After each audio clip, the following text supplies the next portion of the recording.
Peace, peace, peace, people. Happy afternoon or evening or morning, wherever you may be. This is For Black Righteous Folks Home, short for For Black.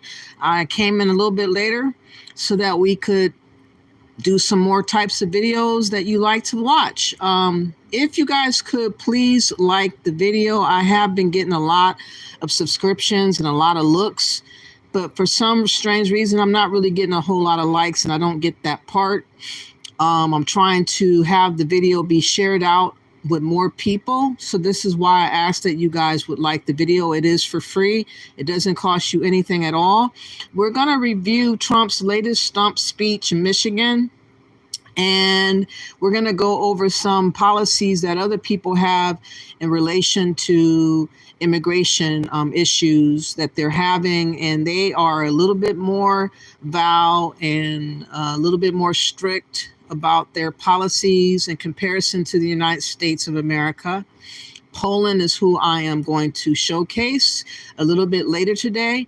But before I start with anything, I want to showcase a video of Kamala Harris not that long ago, I believe in 2018, who was down with deportation. She had been chanting, I showed this in one of my other videos, 2 videos ago, but that video got taken away. So I'm going to show it again. All videos under fair use of the Copyright Act of 1976 for education, commentary, education research, and everything in between and above. Let's get to the first video and review this. This is what she was on. This is what she would like to keep hidden about her glee and wanting to keep going with immigration here in America. She's trying to backtrack and flip-flop about her agenda, which is to change America forever with all these different immigrants that she's allowing to flood into the country. And she's been doing a good job of that as vice president. Vice President Kamala Harris is reportedly considering visiting the border on Friday as part of her trip to Arizona, as she hopes to present herself as tough on immigration. But a video from 2018 suggests a different story.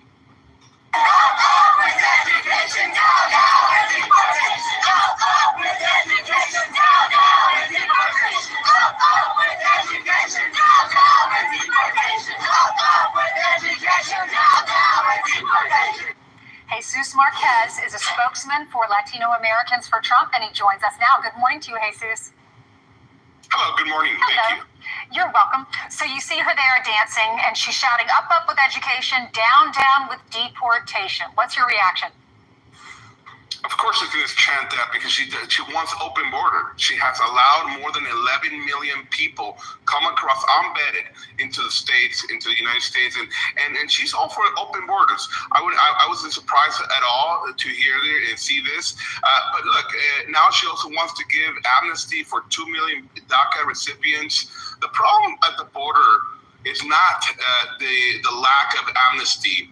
Problem at the border is the 11 million people plus that she and Biden have left into the country. And this is a problem that Latinos across the country are not liking it.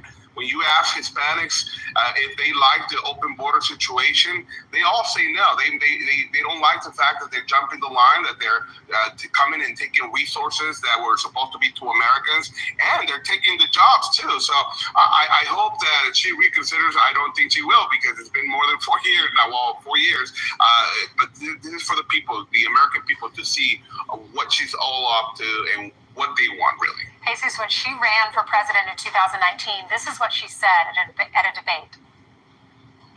Not forget our DACA recipients, and so I'm going to start there.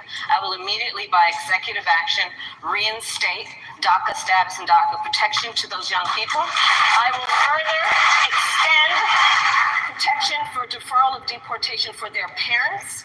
She also said she would protect 6 million illegals from deportation, and she would do that through executive order. So Axios. Again, her whole agenda is to have protections provided for the illegals and for DACA, for everybody else but Americans. Is very ironic how things are looking when it comes to really looking at what she has said in times past. She is definitely trying to change America from the inside out. And only person that can really stop her at this point is Trump. Now, Trump did a full speech earlier today. He held a rally. Excuse me, I made a mistake and said Michigan. Actually, it was in Georgia, Savannah, Georgia.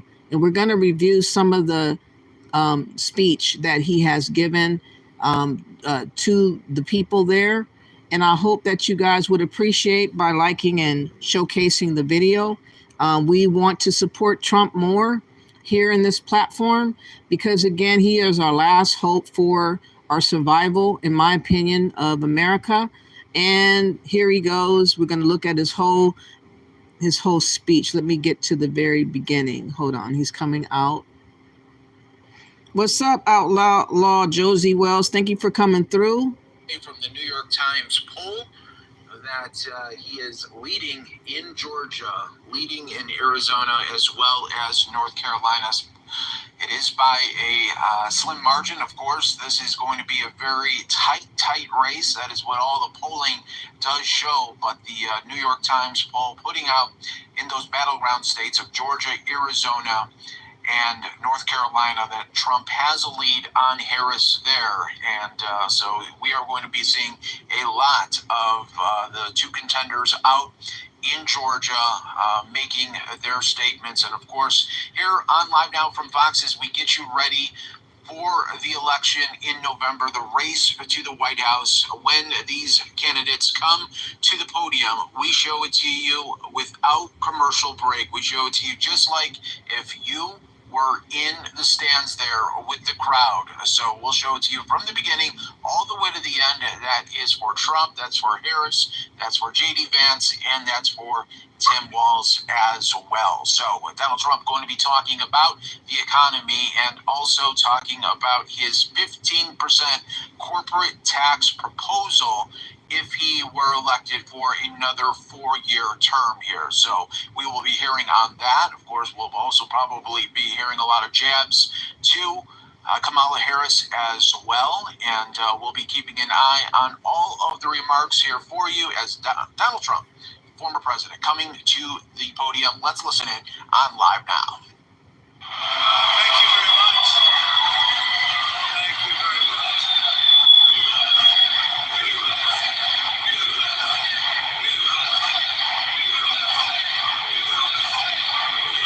Thank you very much, everybody. Thank you. And hello, Savannah, and hello, Georgia. We love Georgia.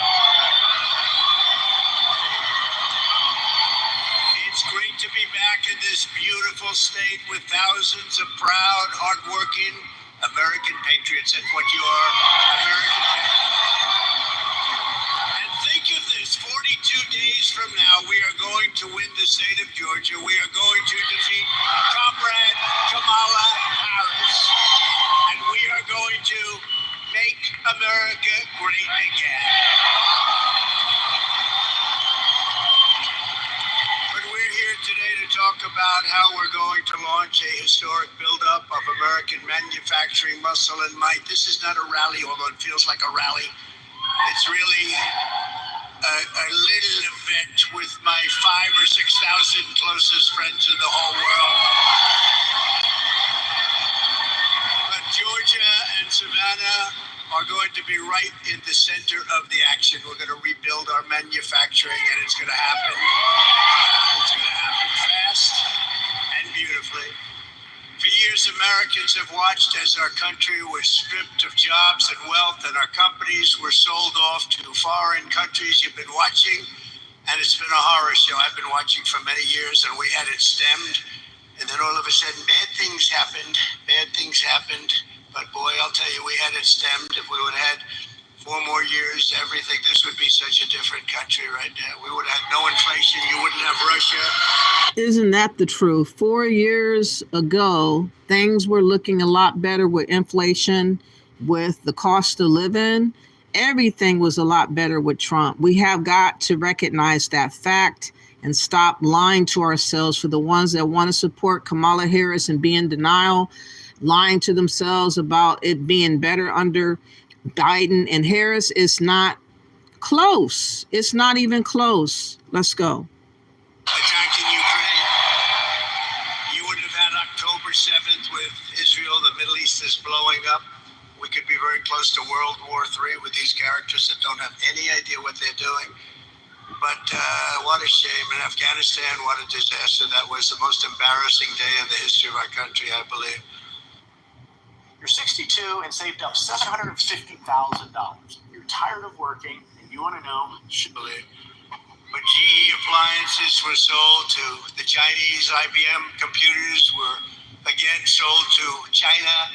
Under Kamala Harris, U.S. Steel is now being sold to Japan. I will stop it. We got to do fast. We got to work fast, but we're not going to let U.S. Steel. 70 years ago, the greatest company on earth, U.S. Steel. Now it's going to be sold off like it was nothing. We're not going to let that happen. We'll build it up. We'll make it strong, but we're not going to. But with the vision I'm outlining today, not only will we stop our businesses from leaving for foreign lands, but under my leadership, we're going to take other countries' jobs. Did you ever hear that expression before? Have you ever heard that we're going to take other countries' jobs? It's never been stated before. We're going to take their factories, and we had it really rocking 4 years ago.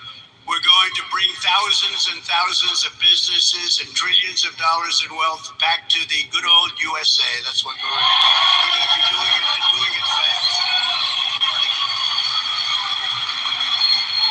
And under my plan, American workers will no longer be worried about losing your jobs to foreign nations. Instead, foreign nations will be worried about losing their jobs to America.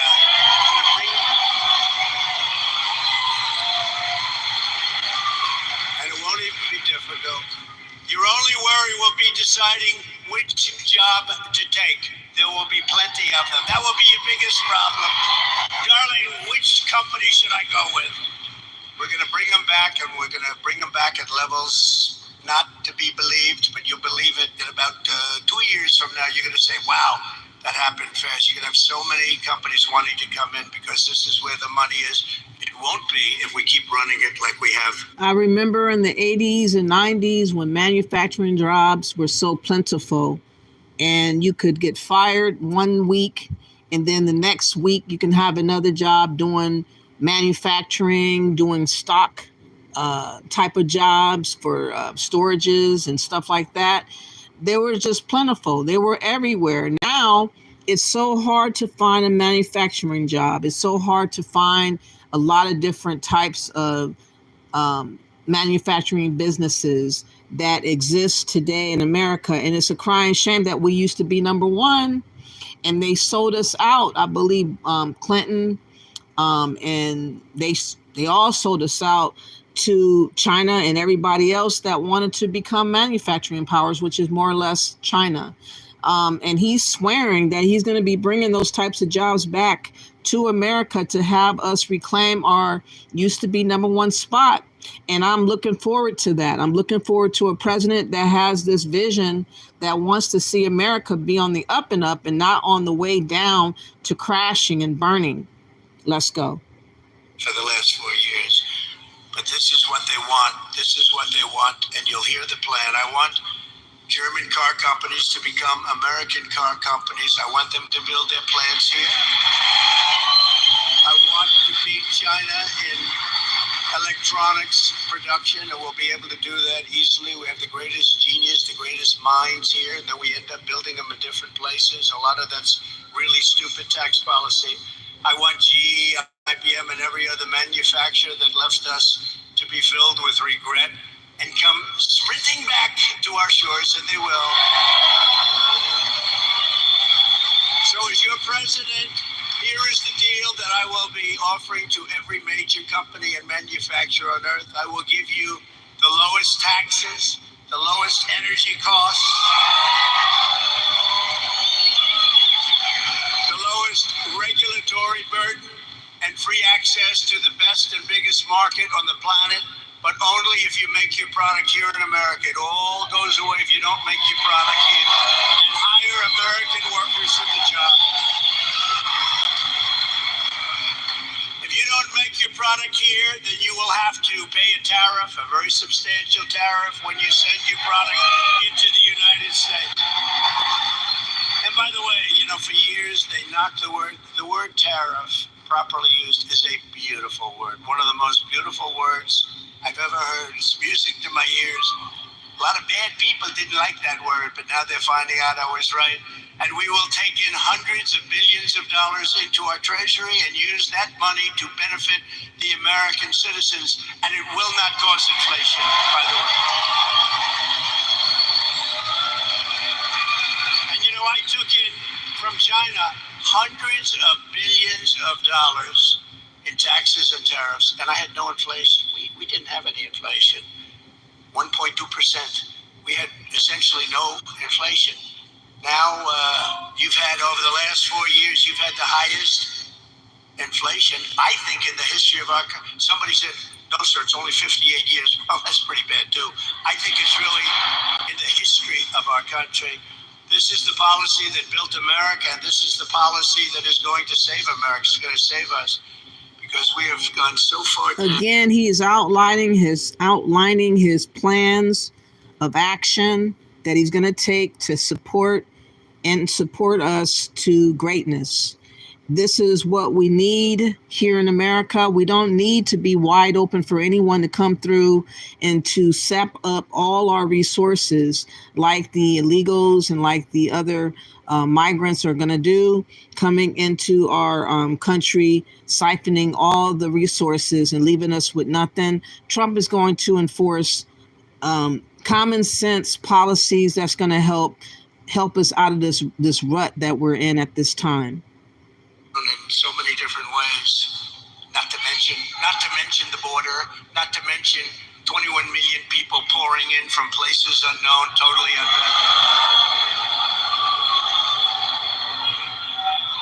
But like I've always called it, because it's a very beautiful and simple term, it's called America First. We're putting America first. And that's exactly what I want, is American first president. Nothing else will do. This new American industrialism will create millions and millions of jobs, massively raise wages for American workers, and make the United States into a manufacturing powerhouse like it used to be many years ago. We will be able to build ships again. We will be able to build airplanes at a much higher level again. We will become the world leader in robotics and every other field. The U.S. auto industry, which has been decimated over many, many decades, will once again be the envy of the planet. We're not going to accept all of these cars. They come in from every country, and it knocks out. I was up in Michigan. We're doing very well in Michigan. By the way, we're doing very well in Georgia. We're leading by quite a bit.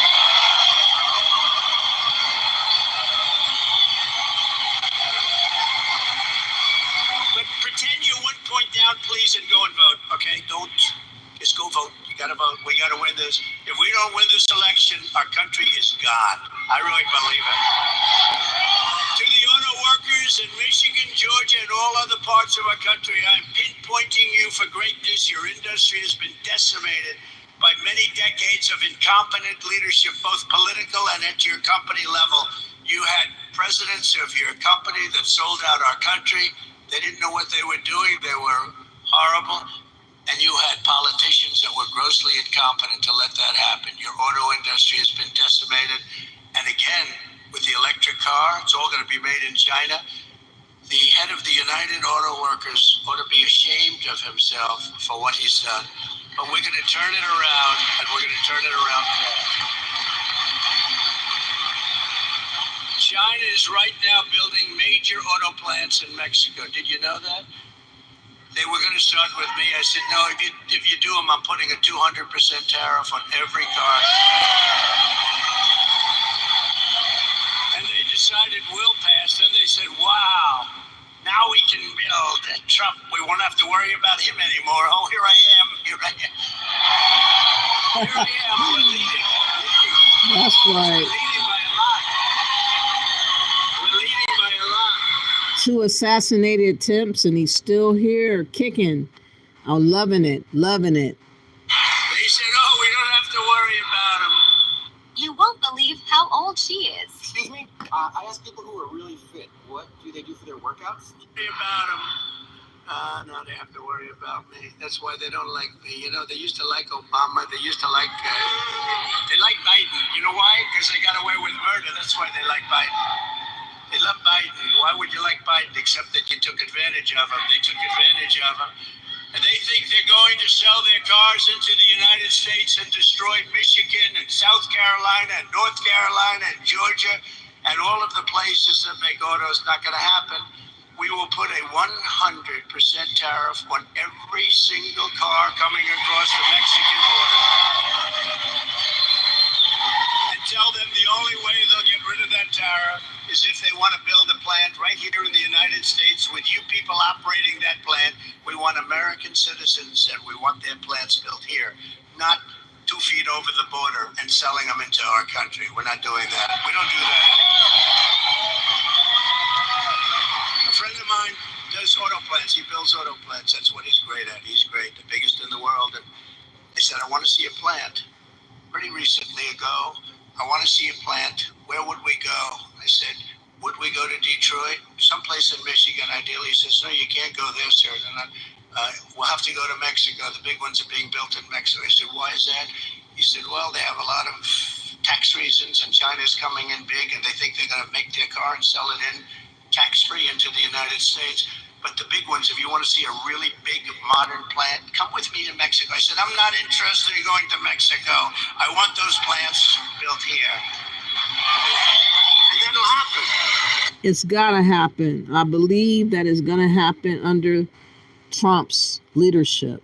Now, I want to show you guys also partly his speech that he just did also and let me see, where was it? Just a day ago. I don't know if this was Michigan or not, but he's about to talk. Trump holds campaign event in Wisconsin, I believe.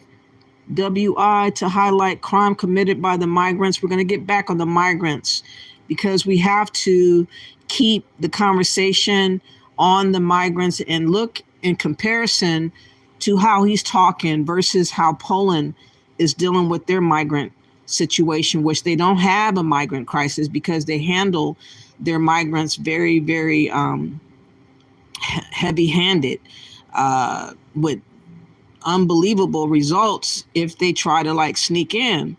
We'll get to that in a minute, but let's first look at Trump talking here from yesterday.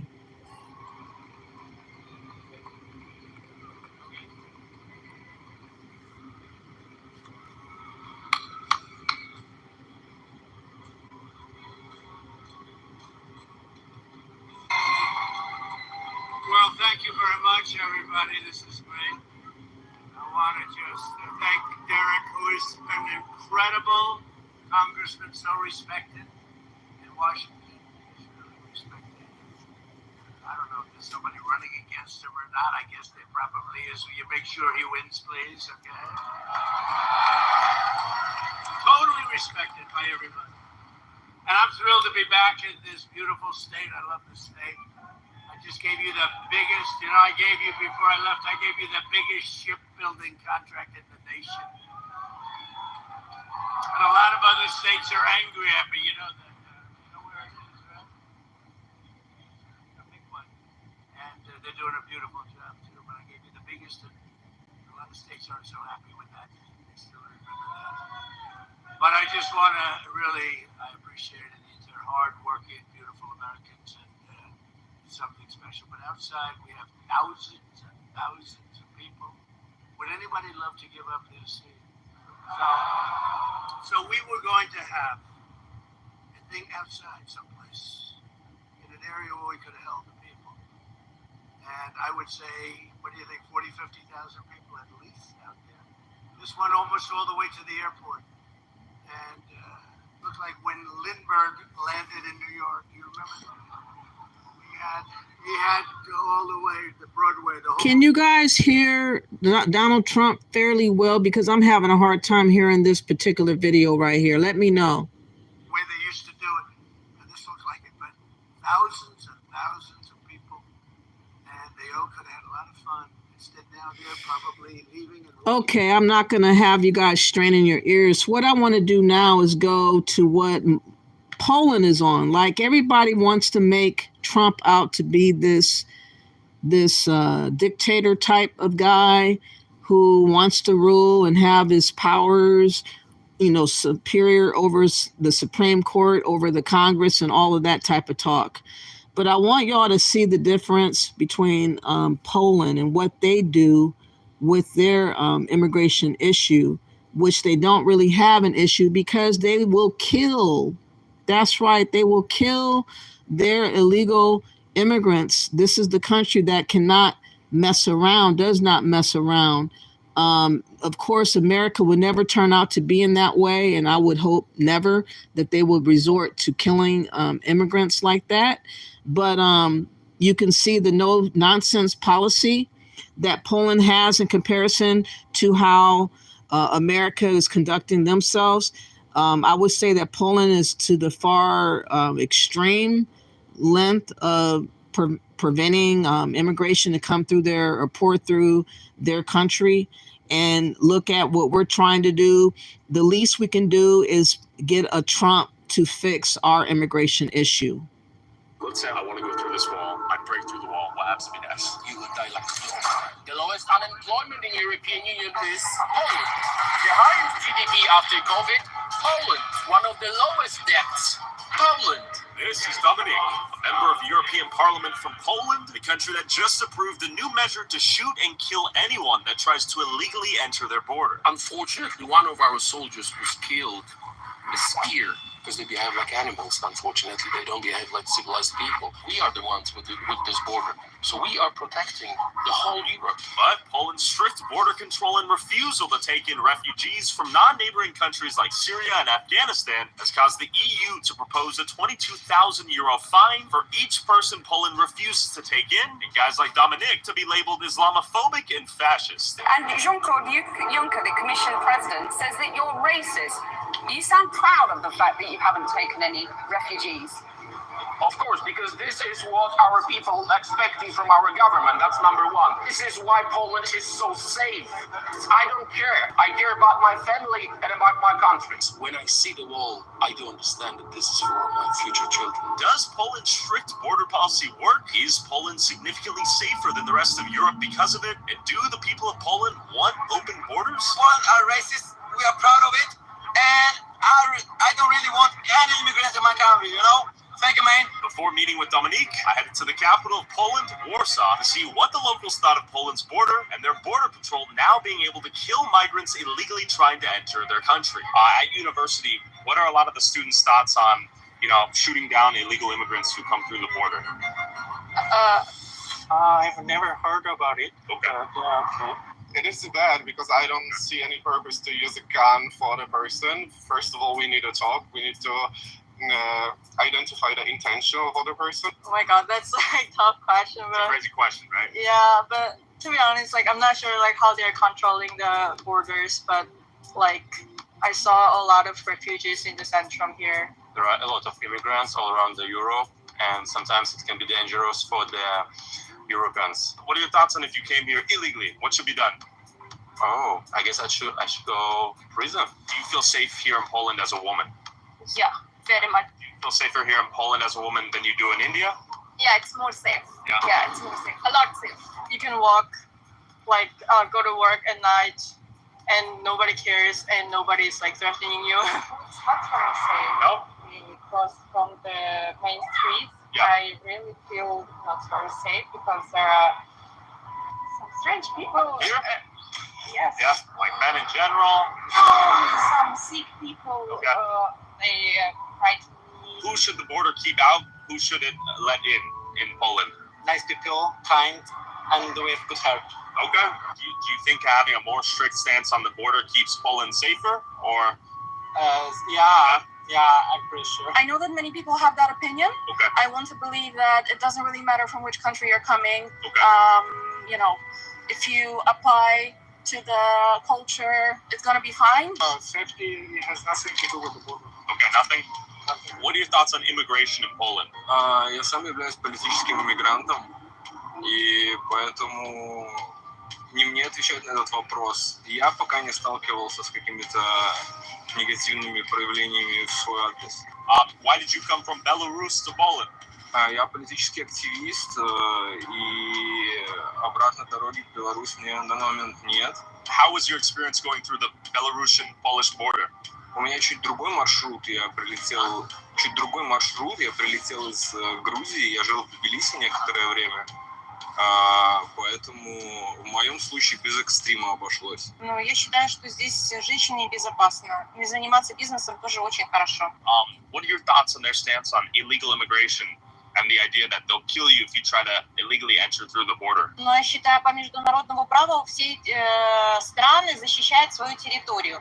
Но это на законодательном уровне. Никто из хозяев, но если есть граница существует, должны соблюдаться законные вот эти данные. Поэтому, если ты нелегально пересечаешь, ты территориальную целостность не защищаешь. Считаю, что государство вправе применять оружие для защиты своей территории. Если ты бежишь от войны, пожалуйста, регистрируйся, получай документы, работай. Мне кажется, страна очень комфортная для жизни и, по-моему, очень толерантно относится ко всем беженцам. Я бежала от войны, и тем не менее за 2 года мы тоже здесь и открыли бизнес, и работаем, и платим налоги. What are your thoughts on the border here in Poland as someone from Ukraine? Fine. It's really fine. Yeah, it's no problem with. So was it easy to get here from Ukraine? Yeah, really easy. Few hours. And you fled for political asylum, or you work here? When did you come? Yeah. Okay. I believe like in most Poland, especially like the eastern part in Warsaw, we like fully open for everybody who wants to come here in every purpose. A lot of people lost their houses, lost the safety in their life. Yeah. So I do not see any problem with that. In my opinion, I don't have any problem with that. Even illegally. You know what? In my opinion, it's just like hard to be illegally at this moment because you have to cross the border. I think this is not like the main spectrum of a problem. Most of them want to be here legally because they want to have a work. So if they come to Poland, but they are from a country that's not a neighboring country to Poland, should they be allowed to come in here and be a refugee?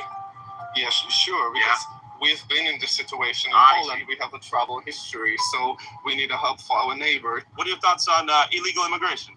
I think the crime rate is going much higher so far. So what about like Syrian refugees, like Afghanistan refugees, Eritrea?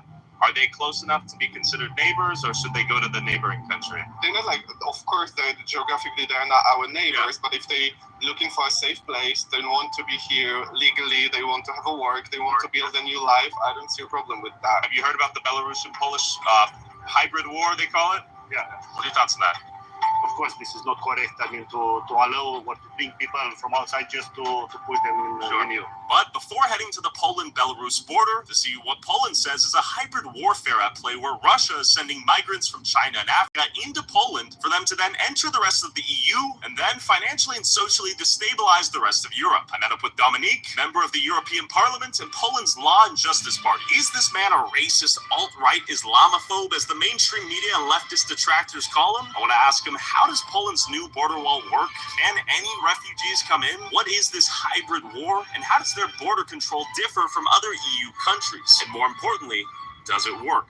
I'm very happy that we are on the street, not in the studio. Yeah. You can see and everyone can see the difference. It's beautiful. Would this look different in Paris, London, anywhere in Germany? What are your thoughts? I think the easiest way to answer it is Eurostat is the most important when it comes to data. Okay? The safest country in Europe, Poland. The lowest unemployment, Poland. The less crimes, Poland. So if you ask me about any data, we are leaders. And that is the fact. It's not my political opinion. When I quote this in European Parliament, they were very unhappy. Also, if you want to support our boots on the ground, independent journalism that is not bought and paid for by corporate interests, along with uncensored... It's very interesting how Poland does what they're doing, and nobody is really coming for their jugular about their ways and tactics to keep the illegals out. They're very harsh in how they handle, heavy-handed in how they handle their immigrants or migrants. They keep them out. And, I'm surprised globalists are not upset about this and doing something against Poland. It's all coming to America. All the criticisms, all the debates come about America. And I just find it fascinating that nobody's saying nothing about Poland. I didn't even know that they were doing this in Poland to the migrants. But now we can see that they handle them a little bit different. Early access to all my videos before they go up on YouTube and exclusive DLC content that YouTube won't let me upload. Go subscribe at patreon.com/KylerOliveira for less than $5 a month. The whole discussion on migration started in 2015 when Germany started this madness. In 2018, I said quite famous words: zero illegal migration in Warsaw, in every single Polish city. We don't want any illegals. Then they called me Islamophobe. If someone is from China, if someone is from India, or someone is, it doesn't matter who he is, what he believes in. If he's illegal, we do not want that. The difference between refugee and a migrant, especially illegal migrant, is very, very, very clear. The refugee is the person who flee from the country of conflict to the first safe country. I didn't know that Syria is bordering country with Poland. It's not. It's not. Okay. To the first safe country. That is why we took over 2 million Ukrainians. Legal. Because you are contiguous, you have border. That's right. That's right. In the case of Syria, Afghanistan, Eritrea, that is not the case. They are not refugees. I'm trying to repeat it every single time. If you want to come, you can come. Submit your documents, ask for a visa, stay here for 6 or 10 months, pay taxes, contribute to the society, and you're welcome. Why not? We are not North Korea. Sure. Well, why are Syrian, Afghanistan refugees coming to Poland and not migrants? UAE. Why Qatar did not react? Why weren't they going to Qatar? Very rich Arab country. Okay. Where is Qatar? I'm trying to ask this question for years now, and I cannot find any answers because we've been told that this is a global problem, so there is a need for a global solidarity. So there is no global solidarity. Sure. Like Qatar is the great example. Our soldier was killed with a spear by the illegal. Terrible. So that would happen on the streets if we would let them in. They started this madness by willkommen politik. Okay? That was the politic, welcoming illegals because they were hoping for cheap labor. They found out that those who came illegally, they don't want to work. They don't want to work, but there's much more crimes. Sure. So they said, okay, let's spread them around. Let's say that this is our responsibility and European solidarity, and then we're gonna get rid of this problem. So, in European Union, they started the thing they called quota system. Yeah. Each country should take migrants. They called refugees. That's how they call them. They says you're gonna pay like 22,000 euros per person if you will not take them in. And you guys said no. We are not doing that. Of course not. What were the consequences to that old action, I suppose? They tried to force us to take illegals. We said, no, it's better to pay. It's better to have frozen assets, whatever, rather than risk our own life. Okay. And look at the streets now. Japan? There you go. Has Poland always been this way, Dominic?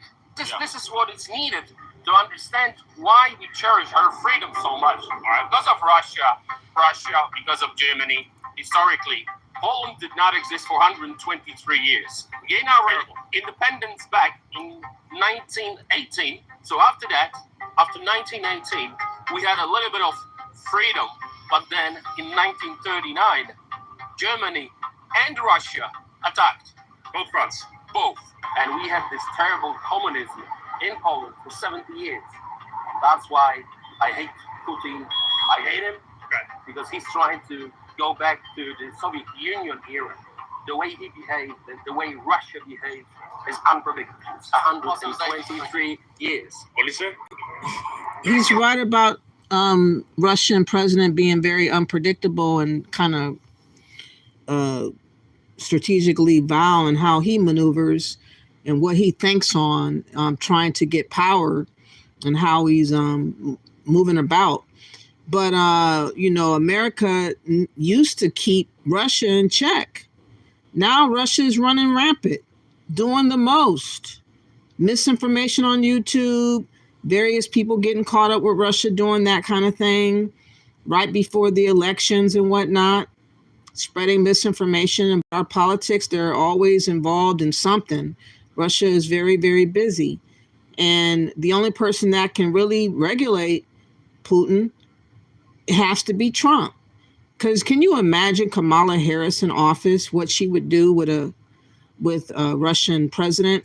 I would be very, very scared out of my mind what type of decisions she would be making with these types of people on behalf of America. So you have to know that powerful leaders of other countries with powerful tactics and what they're doing, Poland being the most extreme that I've noticed, but nonetheless, we got to do something. We cannot allow this influx of migrants to keep coming the way that it has been coming, because America is going to look way different and we cannot afford to have that happen. Let me see what you guys are saying in the chat. I'm sorry that it took me a while to get back to you, but I am here now. I doubt I know a female named Jennifer. I'm not sure what you're talking about. Let me go down. Georgia is a major one. He must win. Sawyer's Take says. That's what I heard. And Pennsylvania is another one that must be won by people's talking points on different news outlets that I have seen. Is another one, Sawyer's Take. Made in Mexico, sell in Mexico. Exactly. Made in Mexico, stay in Mexico. Vicks are cheap in Mexico. I might get my next car there. Okay. Poland have double wall system. Is that right? A double wall system. See? Wow. Okay. United States needs a one wall. Exactly. We need something. That is true, but Donald Tusk, our prime minister, wants to change it. One Futrick says. So we change him. God, good luck. I guess you meant to say America. Good luck, Donald Trump. Yes, I hope he gets all the luck he can get. Yep, and Poland has very little terror attacks. See, you can't really knock it. I mean, I wonder how many people they have actually killed. That would be interesting to get a statistic over what has happened with the people trying to get over there. I wonder if they're going to outright say it or not. I'm not sure. Then watch something else, Zero. Okay. What's up, Monique? Thank you for coming through. I really appreciate you. For all the Trump supporters, yes, Trump 2024. Go Trump. No, we don't kill immigrants. We force them to respect our rules. Yes. And I think that that is the way, more or less, to go, to have them follow rules and assimilate, to have them learn what they do not know in a class or something of sorts. That would have been very helpful for the Haitians that have come over here to do classes and get prepared instead of just being dropped in to a city like that. Russell says Poland has a right to defend its borders. They learn why it's better to adapt and prepare than handouts and favors. I hear that, Russell. Migrate legally and assimilate. Exactly. One fruit trick says just follow the rules if you want to join us. It's that simple. I heard that. Assimilate is the key word. Speak English, Nadine says. Yes, that would be a good thing too. Fred says, I'm going to vote for a convicted convict in orange. So am I. I haven't seen him be orange yet, but I'm going to vote for Donald J. Trump.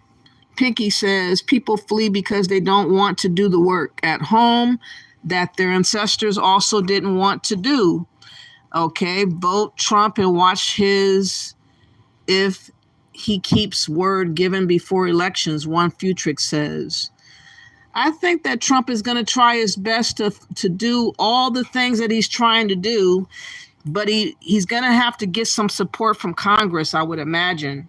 So I don't know how much support he will get from Congress or from the Senate, because, of course, they're always at odds when it comes to trying to vote legislation in. But he's going to try to do all the executive orders that he can muster up to get what he needs to get accomplished, I'm sure. They have a healthy political mindset there in Poland, you said.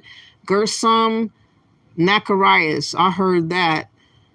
Well, they don't, it's a no nonsense. I wonder if they have like warnings on the fence, like you will be killed if you try to step over. I wonder if they say that before they do what they do.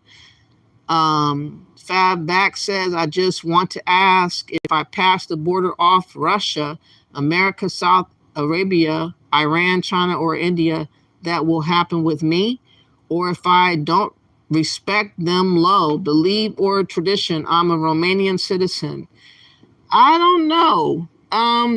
They're saying that if you are illegally passing their border, that something bad could happen to you. That's all I know. Do I have a link for this video? I will let you know after I get done reading the comments. Then I'll let you know where I got it from, okay? I think, hold on, let me try to find it real quick. Let me see. I think it's called Tyler Oliveira, Tyler, and last name Oliveira. That's where I got it from. And let's get back to the comments. Poland gives many warnings. I watched that video. Okay. Poland was pushing people back into the country next door. They put the fire hose on the immigrants when the weather was freezing cold. Ooh. Zero tourism in Poland. I heard that. PA will be voting for Trump. He will win this state, I believe, Monique says. I hope so. You already get cars from Mexico. Engines and drive trains and Dodge Ram trucks fail at 40,000 miles. Chevys, too. That don't sound good. Take care of American first, and you can help others. Exactly. That is the going idea I think that we all have when it comes to what to do, unless you're a dumb liberal who believes that we are expendable. Americans should be expendable for all migrants to come in. Pinky says, in one of those countries, Denmark or Poland, the natives love to eat pork. It's all the schools, and the Muslim immigrants want them to remove it from the school menus. Wow. How could you go to another country and demand that their food items change? That doesn't make any sense. That's the kind of thing that would really bother me with people coming through another country trying to regulate the food and everything else that the culture is all about. He is my favorite candidate for the next Poland president, you said? Or do you live in Poland? Huh. At least they give warnings if that's what really happens. I didn't really see if they gave a warning yet, but let's get back to this and review what they do and how they move. I mean, you have to respect, the level that they would take to ensure that their border is protected. I mean, I might not agree with killing people. I think that that's a little bit rash, but I think if you kill one or two people, then you won't be killing too many more after that. Maybe that's the way that they look at it.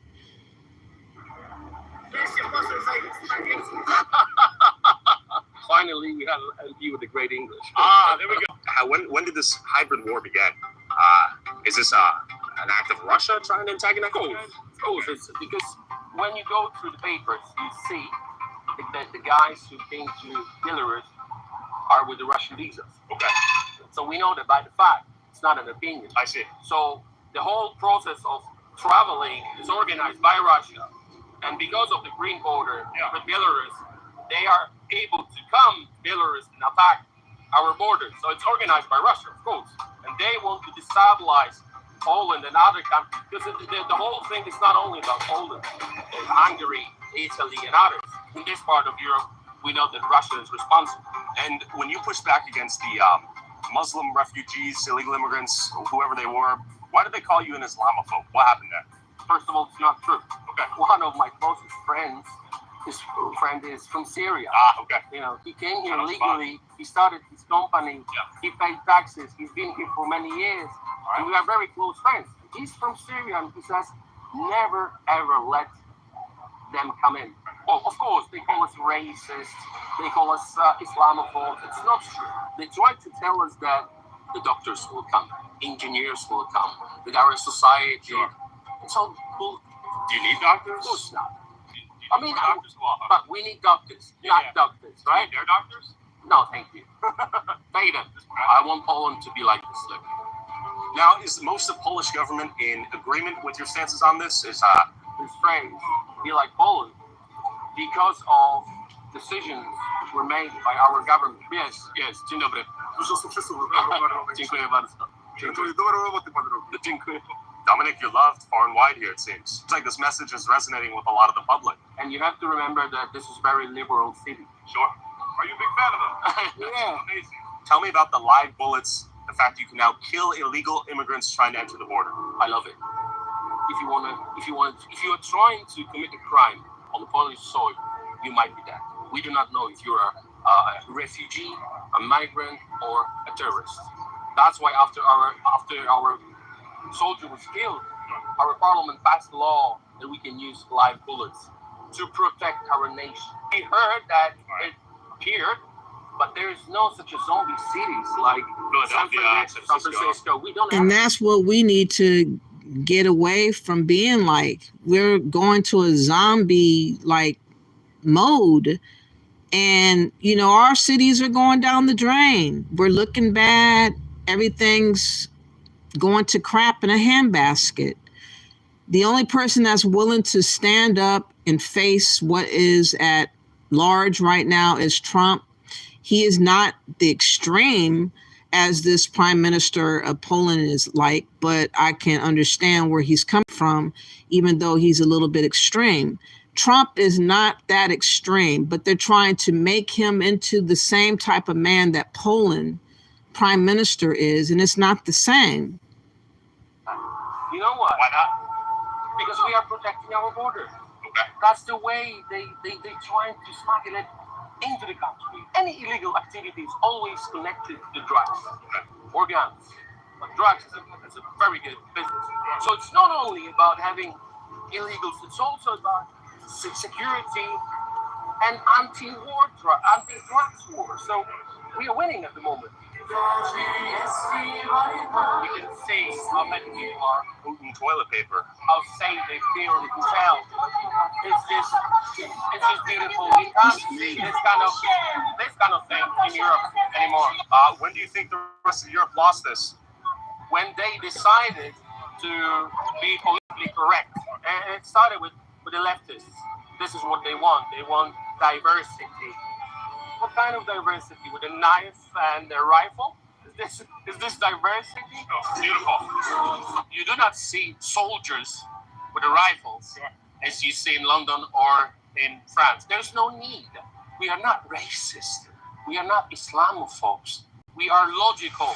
So I think it's very important to have this discussion, our discussion, while eating. Okay. I tell you why. Why? Because it's so peaceful. Can you show around? How peaceful it is. You don't feel any stress. You do not feel any anxiety. You don't feel threatened by anyone.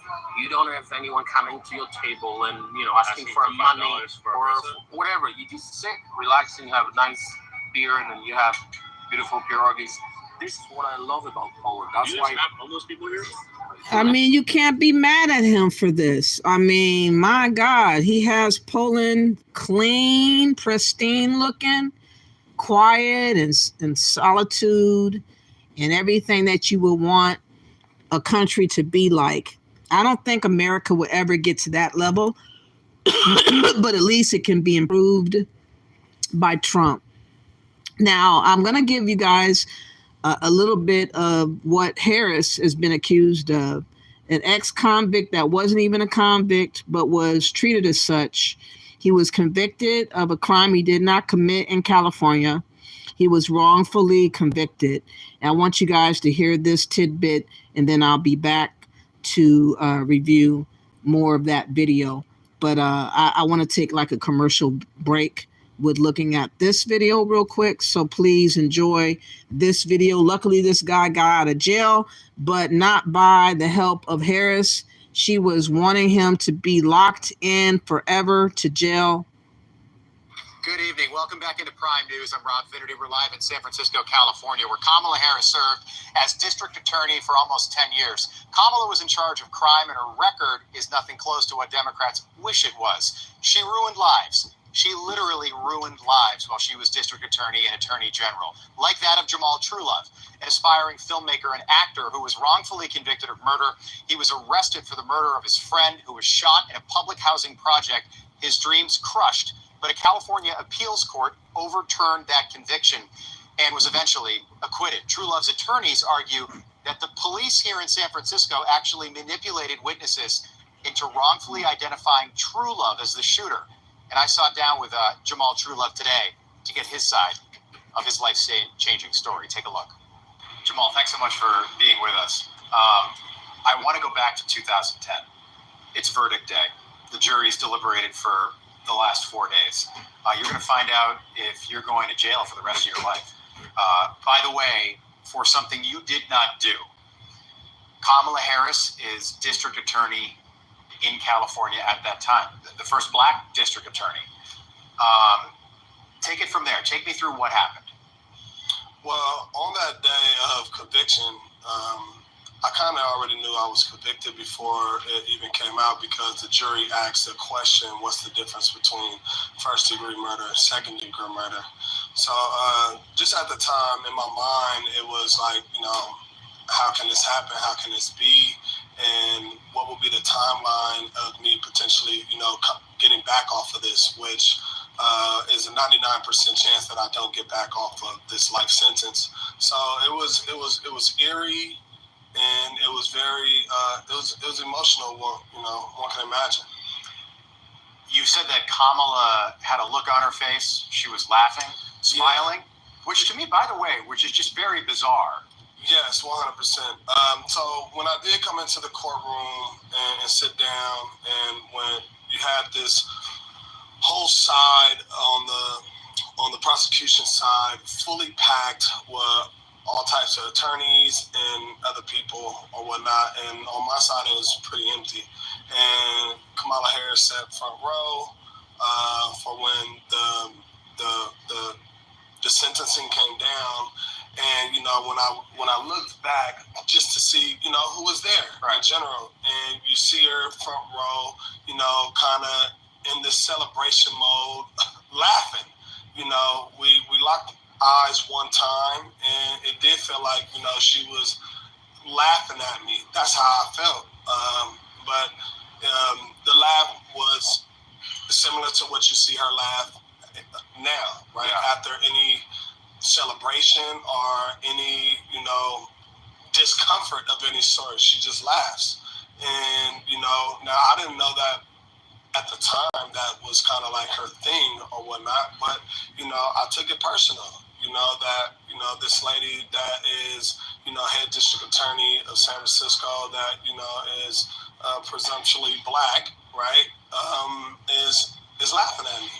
Why was she even in the courtroom? Was your case that public here in the Bay Area that she felt the need to be there in the front row on the day that the jury read the verdict?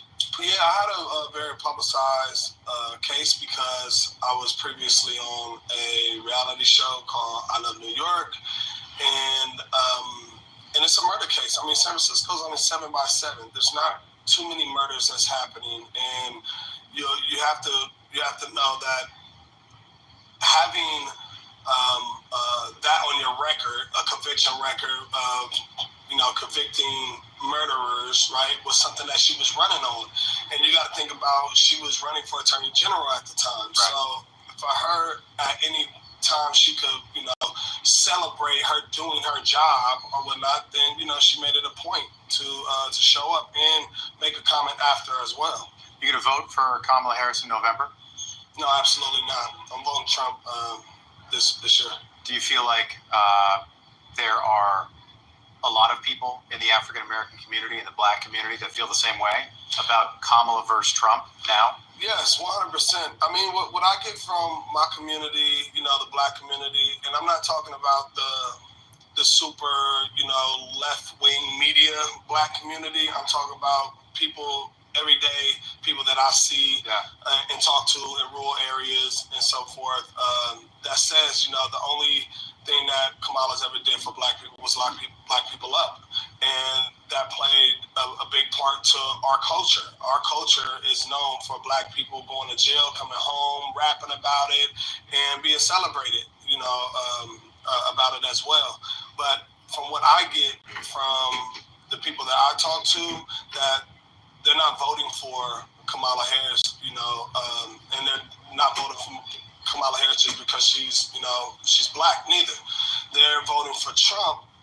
They don't want to vocalize it in public too much because you get demonized, which in a lot of aspects, I'm being demonized right now because I'm going against, the status quo of the Black vote, which in the past two elections, I believe it was like 90% of Black people, voted, Democratic, which I think is just, so far beyond, how we really feel on a day-to-day, having conversations about politics, not as a politician, but just from information that we take in.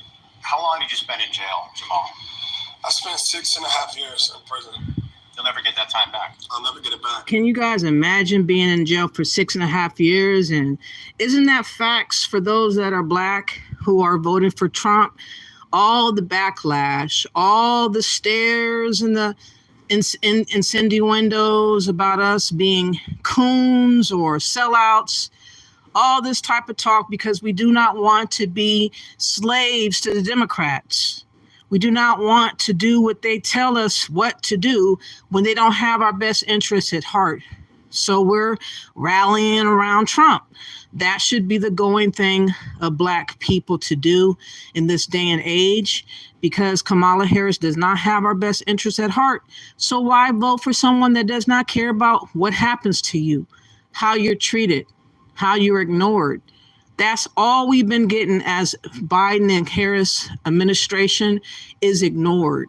That's it. That's all. So we got to vote for Trump. Tell me about that. Well, living in prison is a whole different type of lifestyle that you have to live, right? That you can almost never reflect on once you're free. So it's 6.5 years of not growing, in this world in general. And it also puts a magnifying glass on the life that I was living for the first 23 years, that I can't live that way. And now I was forced to live in prison for 6.5 years, and I can't live that way. And now I have to create a life outside of those two lifestyles, like a newborn, and really relearn, reality for me, and also the exposure to, the mass majority of America, and not just my section. I've been in San. No, Thomas, he was falsely accused and railroaded into prison, and that has happened a lot of times. Not everybody in jail is guilty. Not everybody on death row is guilty. That is the truth. He was railroaded. He's telling his story because they let him out after 6.5 years because they found clues and other things to exonerate him. But he was accused mistakenly and on purpose, and he spent 6.5 years in jail. And he's telling his story in hopes to tell us about the likes of Kamala Harris, who was the DA. in San Francisco at the time that had him caught up, hemmed up the way that she did him, laughing and carrying on in front of his face, making sure that he stayed locked down as long as he did. By the grace of God, he got out, though. Francisco for a couple of days now. Used to live in California. Yeah. Used to spend time up here. Beautiful city. Yeah. World-class city. Beautiful city. I don't know what's going on now, but it's not the city that I remember. No, it's not. Yeah. Now look at that, y'all, in comparison to how Poland was looking. Look at the streets of California. I think this is San Francisco or Oakland, one or the other. But look at how bad that looks. This is not America. This shouldn't be America looking like this. But we have a crisis with homelessness as well. We have vets that are homeless as well. And none of these policies are taking care of the vets or taking care of the homeless whatsoever. So this needs to be cleaned up somehow. And the only person that looks to do anything is Trump. Not adding to the problem, but fixing some of the problems that we have. What Kamala is going to do is add to the problems and make it worse. Yeah, this is San Francisco right here. Think about, okay, well, who's been in charge here for the last, recent history? Well, it's always been Democrats. You think about Nancy Pelosi, Gavin Newsom, former mayor, Kamala Harris, district attorney, attorney general, then ran for the Senate 2016. London Breed, Democratic mayor, running for re-election this year, so she's trying to clean things up. What do you make of what's happened? And I know you split your time between here and Los Angeles for professional reasons and family.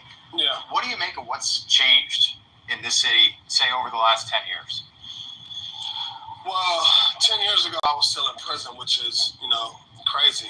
But if I could tell you what I make up of the city now compared to what I anticipated living in when I was coming up in San Francisco, it is not the San Francisco I envisioned to live in.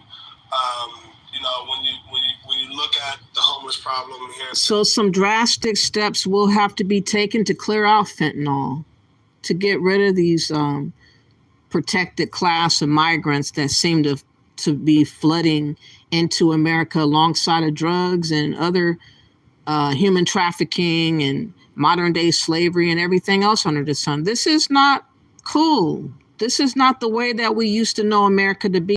America's looking like a second world more and more, and actually third world countries look as bad as this. So we're looking really bad out in San Francisco right now and other places around America. And it doesn't make no sense to allow the flooding of drugs, to allow all these migrants, illegals to come through with their drugs, with everything else under the sun. And murderers are pouring in, rapists are pouring in, like I did on my last video. We might have to recap that video again to cause all the things that you can see in this pic right here. San Francisco, the way that politics have ran rampant over the original San Franciscans and made sure that they prioritize what we call surrogates here in San Francisco is really, it's offensive. Jamal, you're 39 years old. You've got a bright future. I'm so glad you're able to be with us here and not behind bars. Yeah. Thanks for being with us. We appreciate you telling your story. Thank you. Yeah, I just wanted to keep that in mind, the loop for those that are Black that's watching and believing that Kamala Harris has your back. You better remember what she has done in times past with Black men and other women for truancy laws and whatnot. You need not forget what Kamala is up to and what she could be up to as a president with trying to prosecute people all over the place. We do not need a prosecuting eye at Americans. What we need is someone that has common sense, practicality of what to do and how to move for the economy and for immigration and having the right temperament and the right attitude. He might say a lot of stuff that's brash sounding, but of course he has to go through a few loopholes and whatnot before he can do what he wants to do. He can't do everything that he wants to do, but at least he wants to do some of the things in which he's saying. And I would take that versus taking someone that's going to leave the door wide open and have this cause for concerned with all this crisis of migration coming through. Like I said, we're not Poland, but Poland is laughing in the world's face right now, doing the most, but yet securing their border and doing everything under the sun to make sure that they secure their border. I mean, I can't hate them for what they're doing, but man, they are more extreme than we are. That's for sure. This is what I love about Poland. That's Do you why. have homeless people here? Well, every country has homeless, but can you see any? Why are the women so beautiful here? What about the men? Hello. No offense, the guys. No. Poland is the last stronghold of normality in Europe and in the world in many, many ways. Come and visit. And you made sure I wasn't a Russian propaganda asset, right? I hope you're not. You would be killed. All right. The whole process Woo! of replacement is just a fact by the numbers. It's not my political opinion. By the numbers, we are in a very, very bad situation. And listen to me, I do understand that you will have maybe someone who will translate it into Arabic or any other. Do not come to the Polish border. What will happen if you do and you try to enter illegally? You might be killed. You will come here illegally. You will try to harm any of our soldiers. You will be killed. Cheers. Cheers to pierogies, to Poland, and come. I'm telling you. This is the only interview in my whole career when I let someone record me while I'm eating. How is it? As a man of the people. It tastes like freedom. So it's Saturday night. It's good. There's no beggars. There's no homeless. There's no fentanyl. We don't do Chick-fil-A. We don't McDonald's. No, we don't. Burger King. No, we don't. KFC. No, we don't. We do proper Polish, very healthy. What are your thoughts on Poland? Where are you from? Italy. Yeah. Do you feel safer as a woman? Yes, yes. Do you feel safe in Rome as a woman? Or Italy? Sorry. No, not at all. Why? It's dangerous. Where are you from? When you compare Rome, He's going for it. I think it is. What do you think about it? It's not safe. Why is that safe? Same like Who are you afraid of next? Which next? And in general or specific types of men who come to different places? Italian men? Yeah. Fair enough. What do you think? Can I ask you this about? Can we please order in the meatball? Yes, please. Can you buy them one? Thank you. Can you buy them one? No. Okay. They don't need it. They get better off. Why do you think they feel unsafe in Rome? Let's be honest. Because of Africans, they are afraid to say so.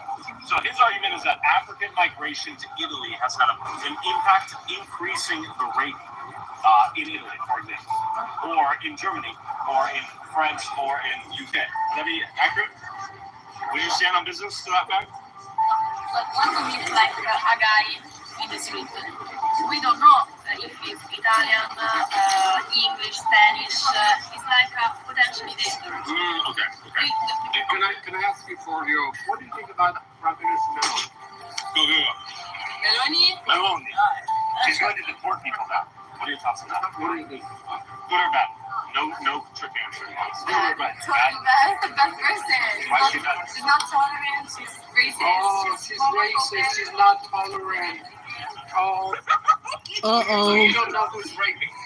What do you mean? I don't understand the question. Like you're trying to say something. She doesn't understand the question. Like, what are you trying to say? This. Okay, so one more question. Who's going to win in U.S.? What do you think? It's going to be Kamala or Trump? Hopefully Kamala. There you go. Thank you very much. Ladies, have a beautiful night in Boston. They support leftists in the U.S. Why do you want Kamala to win when we are not happy about safety in Italy because of illegal migration? It's going on in their brains. They said a few words that They don't care about that. They're leftists. That was a trip. They said Kamala. They want Kamala to win all the way over there in Poland. But the world wants America to be fallen, to fall, to smithereens. That's what globalists want to have happen. And everybody has a stake and what happens in America. It seems like everybody's eye is cued in on what's going to happen. Speaking of which, tomorrow there is the debate, I believe, with the vice president nominees. I'm definitely going to do a reaction to that debate on the next day if I can. So I hope that you guys would join me to talk about that debate. I will do a review of it. Inclusivity, right? Acceptance, right? I think that's it. The real acceptance is in Poland. I'm from Iran, I'm Kurdish, and it's been 2 years I lived in Gdańsk. I studied masters. So what do you do in Poland? Yeah, I studied masters in international business. So you are from Iraq, moving to Poland to study. Yep. Are you legally in Poland? I'm legally in Poland. Okay. You're very welcome. You're very welcome. I appreciate it. I watched all of your videos, and I totally support you. I love that you respect your country. I'm also like, are you Christian? I'm an atheist. Oh, it's sick. Whatever you are, whatever your claim is, if you're legally in here, you are very welcome. I really like that you put Poland people first before anything. And like you said, we have normality here. Okay. We don't have chaos here. Okay. You can express your whatever you are. Just don't push your agenda on. Okay. I'm with my girlfriend, and I took you. Come over. Is she Polish? Yeah. Yeah. Dzień dobry. Hello. My name is Amy. You're super. You just get. You're very welcome. There we go. You see the difference between illegal and legal presence in here. Yeah. Okay. Yeah. I mean, you appreciate it. Yeah. She was cherished. She was taken care of. If you want this Hollywood movies, this beautiful stories of love to be real, you will not respect our women. We're gonna take care of it. Simple. You can. It was gratitude. Pay your taxes, get Polish wife, become Polish. Be not Polish. After a night out on the safe streets of Warsaw, Dominique took me to Poland's border they share with Belarus. You cannot be mad at this guy. I mean, the results are there. You can tell the results are there. So what can I say about how he goes about doing it? I guess if you go through one or two people with unaliving them, all the others that watch will not want to have it happen to them, and it would decrease the numbers of the influx of immigration coming through illegally. That's his goal. He accomplished his goal. That's something that Trump won't do. That's something that he can't do with our powers that be that are in play. But at least he could try to get as many out that are illegal here and restore confidence in America like we had before. I have never felt unconfident like I am feeling these days in America as American. There is nothing pleasing about being American right now. It's scary. It's unpredictable. It's unsure. I'm going halfway insane. There's nothing good that's going on right now. Let me see if you guys are saying something in the chat. Earlier when I came in, there was only a few replies, and then I will go back to that video. But I hope that you guys would do me a favor by liking and sharing the video. I just try to find the best videos to try to curtail misunderstandings that we may have about immigration, because it's happening throughout the world, the globe. And some other places are handling it a little bit different than the United States is handling it. So we have to appreciate what America through Trump is trying to do. For those that have a brain, will want to choose Trump. Let me go back up. All right, you guys are arguing. Good luck, America. Thank you for that. Democrats did that. People who voted for them did that. Pinky says Trump's gonna help the homeless veterans. Now that's funny. You know, if he helps the economy, he would help some of the people that need a job to get a job. How about that? See, they can probably get a job and get hired somewhere.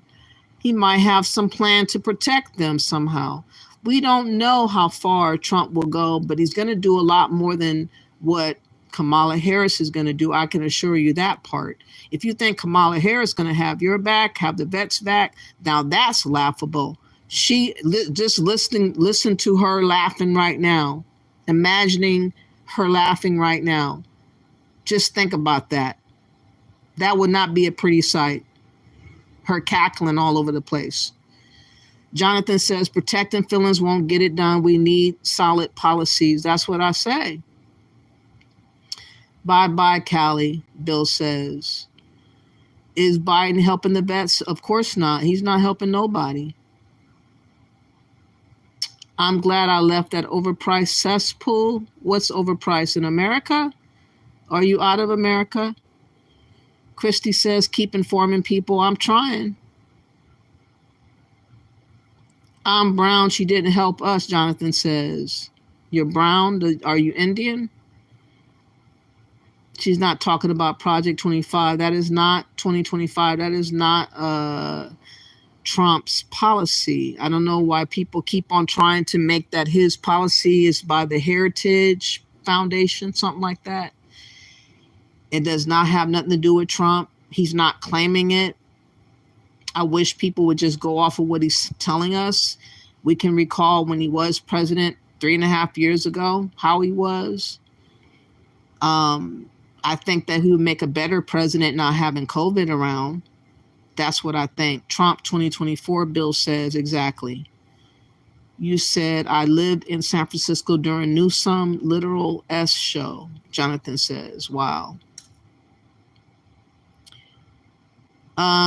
Jerry says, Trump 24, save America from the Democratic Party. Exactly. People, do your own research, Christy says. We need Poland's immigration policies. We need some of them. I would agree. So tired of debating folks who just argue with no facts. Who are you debating with? Billy says, God created America, not man. Who are we to say we can and who can't come to America? We say, the people. And we're saying as the people that we do not want to have unvetted, unprocessed, different types of people from all over the place coming in and not knowing their intention or their motivation. Can't we know that much first, Billy? Can't we do that little minimum first? Do what we were doing before all this mayhem?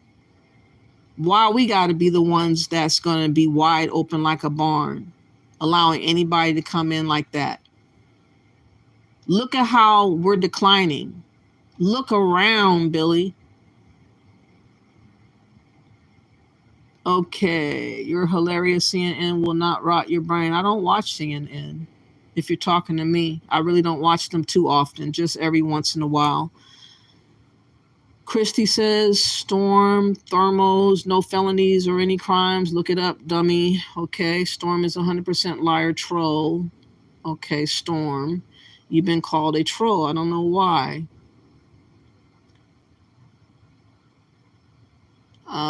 Storm, I don't see Storm. Galileo says, regardless, they all better learn how to get along. The eastern U.S. is having some bad weather, and it's a situation that needs to be addressed. Yes, I do believe that too. Please hit the like and share. We appreciate all views. Thank you for that. Brittany Anna Auntie says, let's go Trump. He's not perfect. No one. So he truly cares about America, though, and will fight the hardest. Trump 2024. You're right. That's how I feel, Brittany. He can't do no worse than what has happened thus far. That's for damn sure. And the least thing that he can do is close the damn door, close off the border, get some semblance of being reasonable back, and taking control over what has been terribly wronged. Gary says Donald J. Trump is the best president this country has ever had, period. Okay, I don't know about the best because I can't remember that far back, but the best since I've been thinking about presidents. I would say he's better than Obama. He was better than Obama. He's better than Biden. I think that there's a run for his money with Bill Clinton before he sold off the manufacturing job. So maybe he is better than Clinton because he didn't do that. It's just, wow. To think back over the presidents that we have had, the Bushes, I didn't like either one of the Bushes. Bush Sr., no. Bush Jr., absolutely no. They were buffoons.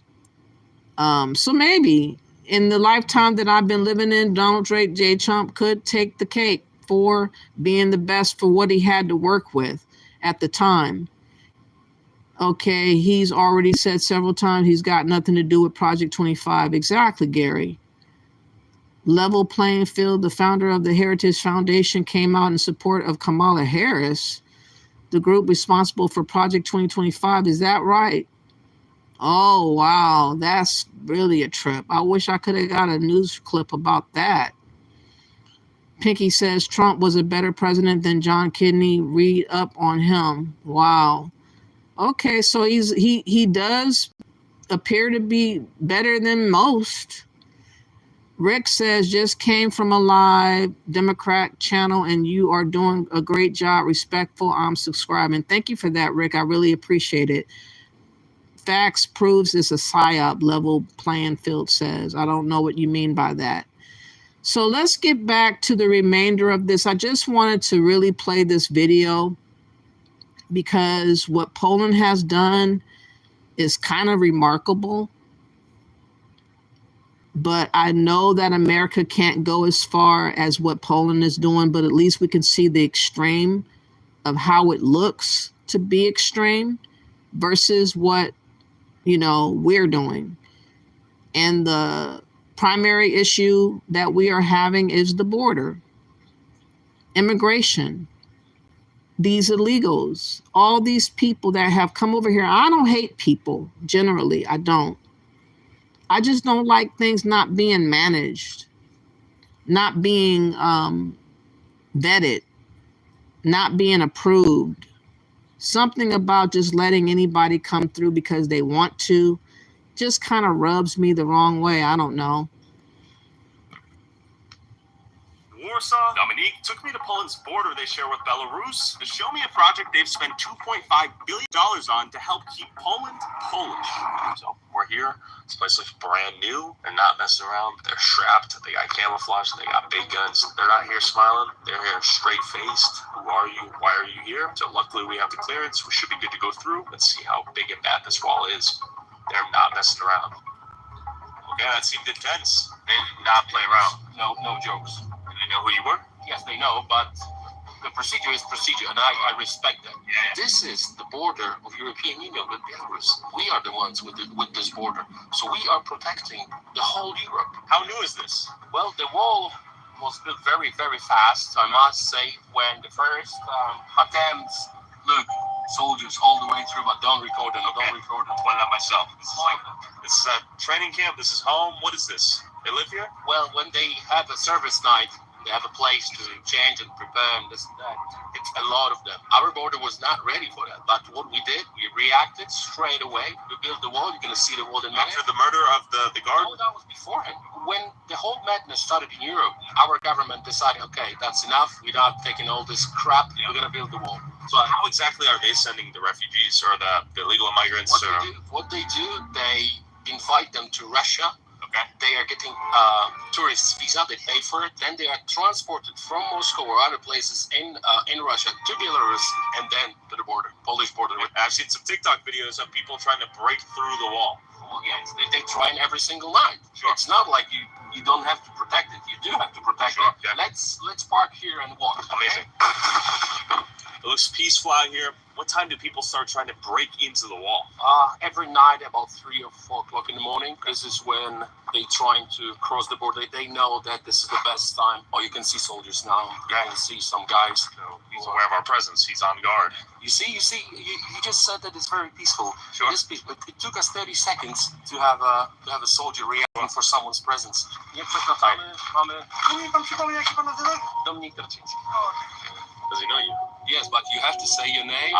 There's no jokes. That's why I think they're professional. They know their job. To czasami zapytał, tak? Najlepiej by było, bo to dla uczniów spokojnie, nie? Że oni później odbywają widzów, czy tutaj wchodzi, kto nie wchodzi. Tak? Tak, nie wiadomo, kto się wczai w krzakach, nie? Także jest dla własnego bezpieczeństwa. So he says if we don't have the masks, for us it's not good to be there because they are recruiting Russians and Belarusians. They want to know who's into the subject, who's interested in the border protection. So for our own safety, we don't have a masks. We shouldn't enter because it's not safe. It's a war. It's not a joke. So we'd be in the database. Yeah. And is this largely contested right here? Are people trying to go through this? Right.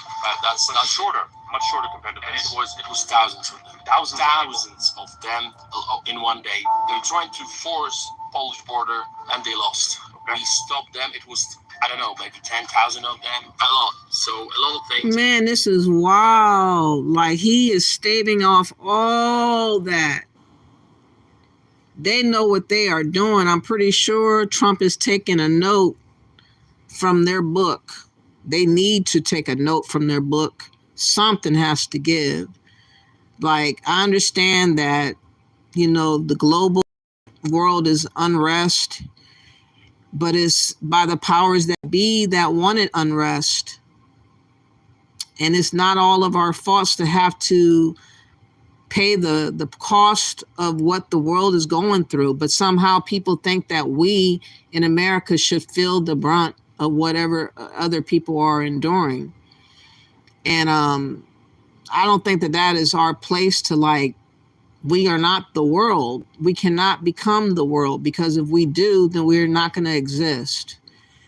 We're going to look like every other place around the world. That's what's going on right now. The restructuring of America, going against its own code, its own constitution, its own thinking principles, going against everything that we all have been all this time, suddenly is being challenged. And the only one that has the right mind to cope with what is going on, in all honesty, is Trump. He is willing to take a bullet for us, for America, to get us back on track. Kamala Harris just want to seesaw into the Oval Office, and God knows what we're going to get when we get somebody like that. It's not going to be a pretty sight, y'all. Going on at the moment. Look at that. That's closed right there. People are trying to get at this.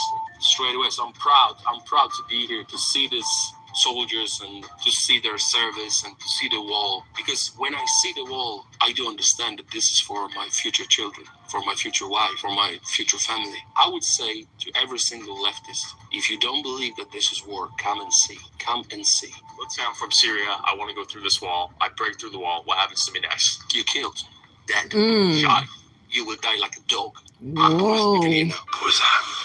He said you would die like a dog. My God, he is not playing. He said you get through that gate, you're going to die like a dog. We got results, y'all. You might think that it's kind of heavy-handed on how he talks, but he got results. Yeah. You can hear them. Yeah. Who was that? It's a speaker or people? No, people. They're in the groups. They communicate as well. They're very well organized. I think they are. Some of them are trained, paid, obviously. They are not just simple people. Like mercenary groups? Oh yes. You can tell that Russia pays well to destabilize, like Poland and other countries. They want us to spend money on this rather than around healthcare or anything else. One of their colleagues was here. From this kind of distance. Yeah. He with a spear. With a spear. Yes, so it's not safe for us to be here Because it's just a moment, and you might be dead. But 3 o'clock in the morning, 4 o'clock in the morning, the war starts every night. Every night. Then we hopped in the car to visit another part of Poland's border deep in the forest. It used to be a completely weak border just a few years ago. A little bit creepy out here. Oh yeah, you wanted to come and see. And this is reality. Sure. Keeping our eyes peeled to see if we see anyone in the forest. It's not impossible to get through the wall, but it's highly unlikely given the amount of security here. I thought this would be a little bit more lax, like some parts of the southern border in the U.S. This is not relaxed. This is war. This is completely actual war. We made it. We'll hop out so you can see, but this wall is in the middle of the forest. The road is not even paved, just to emphasize how rural this location is. We had to do it in the middle of the forest. Yeah. There was no infrastructure. Sure. Because that is a green border. Yeah. So yes, we see soldiers already. You can see the border actually as it is. Look how long it is. Yeah. And not only that, we have barbed wall and then another wall, double wall. And then you have soldiers, right? So that's very important. Yeah. Fully masked up with their faces too. They are recorded by Russian, so they don't want. And there's cameras in the forest right now? Oh yeah. Recording soldiers. That's right. So day in, day out, they're watching these walls. They're probably gonna ask, who are we? Sure. Fair question. All those cameras right there. Massive surveillance. Height.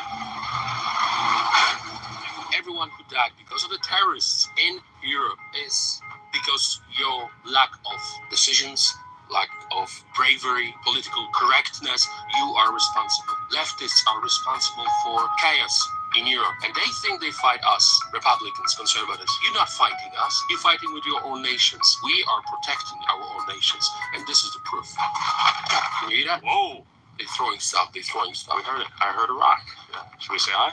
No, they're throwing rocks. Why? Because they behave like animals. Unfortunately, they don't behave like civilized people. You can see on the video. They can easy, like long spears, like on the video when our soldier was killed. It's easy for them to throw it and kill you. Let's get out of here. If you can't hear it on the mic, they're throwing rocks right now. People do want to get in. The question is, when will they try? And how will they be punished? Let's get out of here, yeah? After seeing the symbol of Poland's defiance against the EU's push towards diversity, open borders, and economic opportunity for those less fortunate from countries that are culturally Again, the globalists all want this to be, and they're doing this as a form of war strategy against everybody that wants to stay sovereign. Trump wants America to stay sovereign. What's wrong with that picture? They want to gut America to make us not sovereign no more and change us into a whole totally different situation altogether. They want to get rid of our Constitution. How would that affect Black Americans? It would majorly affect us. Everybody wants us to be affected. That's why they keep on trying to use us as a tool with their plans and hope that we will work with them to undermine America. But that's to our detriment. America goes down, we go down. We're connected to America. We are Americans. We've been here this whole entire time. We don't have no other allegiance to no other place. People are trying to say we should have allegiance to Africa. For what? What has Africa done for Black Americans all this time? Only wanting us for monies, for tourism and other things, to use us up and spit us out like everybody else. We're on our own. All we have is America. We lose America, what do we have? So us as a Black Americans should really think about the probability of you actually going somewhere else and surviving better. I think the chances are nil. My stories have shown that time and time again. This is why we have to be behind someone like Trump, because he's like the last stand before America falls. And it's kind of that serious. And look at what Poland's done and for what reasons. Yes, they are extreme, but again, they have the results that is allowing Poland to flourish, allowing them to do a lot better than most places around the globe, because they have one principle, and that's protecting their borders, protecting their country, maintaining their sovereignty. And we have a wannabe president that doesn't want America to be sovereign anymore by bringing in all these young military-minded men from God knows all over the globe that is looking to usurp our powers that be and make it null and voided, leaving us with absolutely nothing. That's what they would like to see us succumb to. And I see that Trump understands that. Do we get that, though? Will we understand that part?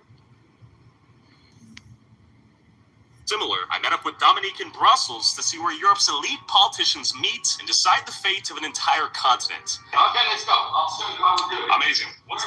What's the current split between liberals and conservatives in Parliament right now? It's about 100 conservatives on 720 MEPs. So it's not much, but I think it's better to be a strong, small group rather than a massive. You know the story of 300. Sure. It's us. What are your thoughts on the rest of Parliament here, the EU in general? I don't like it. Thoughts on Brussels? I don't like it at all. I tell you why. Again, I'm trying to be very objective, but I cannot be blind on statistics. Rapes, killings, stabbings. We don't have it in Poland. Sure. And when you see official data from here, from Eurostat, you see how Poland great is. It's so sad. But then, when we are trying to tell them what is the reason of all this, they don't want to listen. They think that they're better, smarter. And now, how large of a check would I have to write to buy you out? You don't have this kind of money. You see, the difference between me and the rest is that I don't need sponsors. I don't need it. That's why they don't own me. That's why I can say what I think and what I believe. This is what they're afraid of. The voice of the people. Oh, this is it? If we pop in? Yes, it's close, right? Okay, so this is the place where we take votes, and this is the place where we have the speeches. We have two buildings. This is the machines for voting. Okay. What will it take to make Europe great again, in your opinion? To go back to the roots, Roman law, Greek philosophy, Christianity, not only as a faith, but also as a culture, as the way of living, mentality, art, music, everything. That's why I think Roman law, Greek philosophers, and what we had, not only last century, but throughout century, is great. I want to raise my future children as a Christians. So when you see attacks on Europe, you see attacks on Christianity, mainly on Catholics. In 20 years, how do you think Europe will look like at this rate? It's going to be very, very bad. It's not going to change for better. I think it will be more killings, more stabbings, more terrorist attacks, more wokeness, unless most of the nations will change their governments. So please God, they will wake up. But the change will start if Donald Trump wins in US. Because whatever happens in US, it happens in Europe 6 or 10 months later. Do you think we'll see walls like what we saw in Poland and other European countries soon? It's a matter of time, 100%. The final word to the viewers and to you would be always remember who you are. Be proud of who you are. Do not be afraid. Be brave. Fight and make your life great. I know this is a tough one. Dominic, are you single? Yes, I am. Why? I don't know. I'm sure some viewers might be curious. What kind of question is that? Come on, you gotta think about family, no? Yeah, I am single, so thank you. Pleasure. Thank you for having me. Thank you very much. Be like... Wow, be like Poland. Be like Poland. Poland's not playing with none of us. But no, everybody's trying to talk about Kamala Harris, the woman that's chanting out, down, down with deportation. Let's look at that again. Let's look at her chanting it up.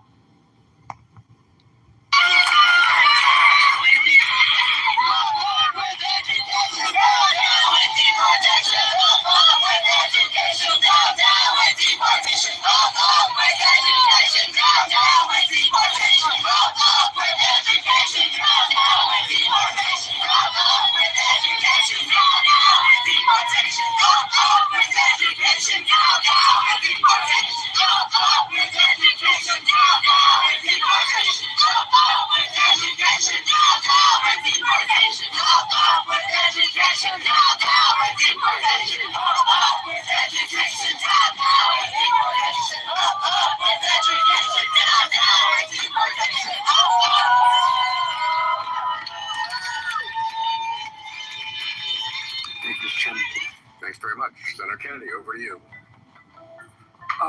Thank you, Mr. Speaker. And Senator Warner, I appreciate your comments. I've been very, very perceptive. Thank you. Let me say first, Mr. Speaker, I've served with a lot of speakers of the House back in Louisiana. God bless you. You know, you've got an automatic place in heaven. Thank you. I wouldn't have your job for all the money in the world. I can say the same about yours, Senator. Well, no, you've got to herd all these free-range chickens that wander off and go catch them, and sometimes you can catch some, and sometimes you can't. It's very true. Thank you for your service. Mr. Williams, if the price of electricity goes up, does that make a house more expensive? Not in a direct sense, but I mean, electricity is an input to a lot of things, both on the construction side. It makes home ownership more expensive. Sure, yes. And all right, if property taxes go up, does that make home ownership more expensive? Sure does. If homeowners insurance goes up, does that make home ownership more expensive? Indeed. If interest rates, particularly mortgage rates, go up, does that increase the cost of home ownership? It does. Right. Depends on a lot of factors, but sure, it could. When you own a home, you're going to have repairs. If the cost of home maintenance and repairs goes up, does that make home ownership more expensive? Indeed. Okay. If you, whether you agree with it or not, if you admit 10 to 12 foreign nationals illegal into your country, all of whom need housing, does that make the cost of home ownership go up? You know, I think that all of these questions and all of these inputs to housing costs. What about first about the illegal immigration? Does that increase demand for housing and make the cost of home ownership go up?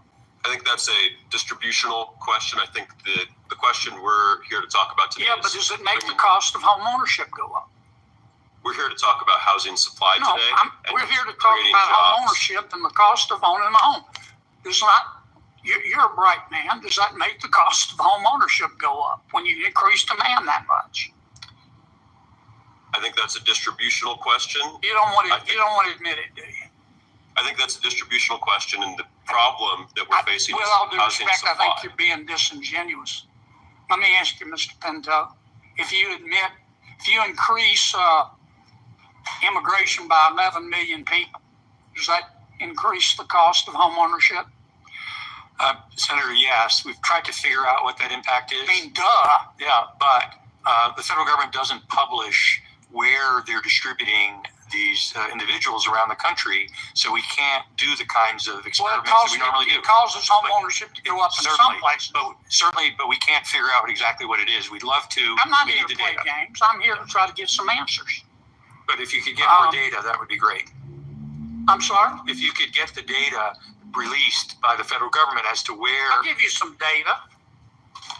Mortgage rates are up 123%. Premiums for homeowners are up 16%. The average electricity bill in America is up 28%. That affects the cost of home ownership. No wonder people can't buy a home. This dollar, thanks to President Biden and Vice President Harris's inflation, they've been inflation machines. This dollar was worth $1 when President Biden and Vice President Harris took office. It's worth 75 cents today. That's the fundamental problem with home ownership. The other problem is government regulation. Look, the HUD and the USDA recently adopted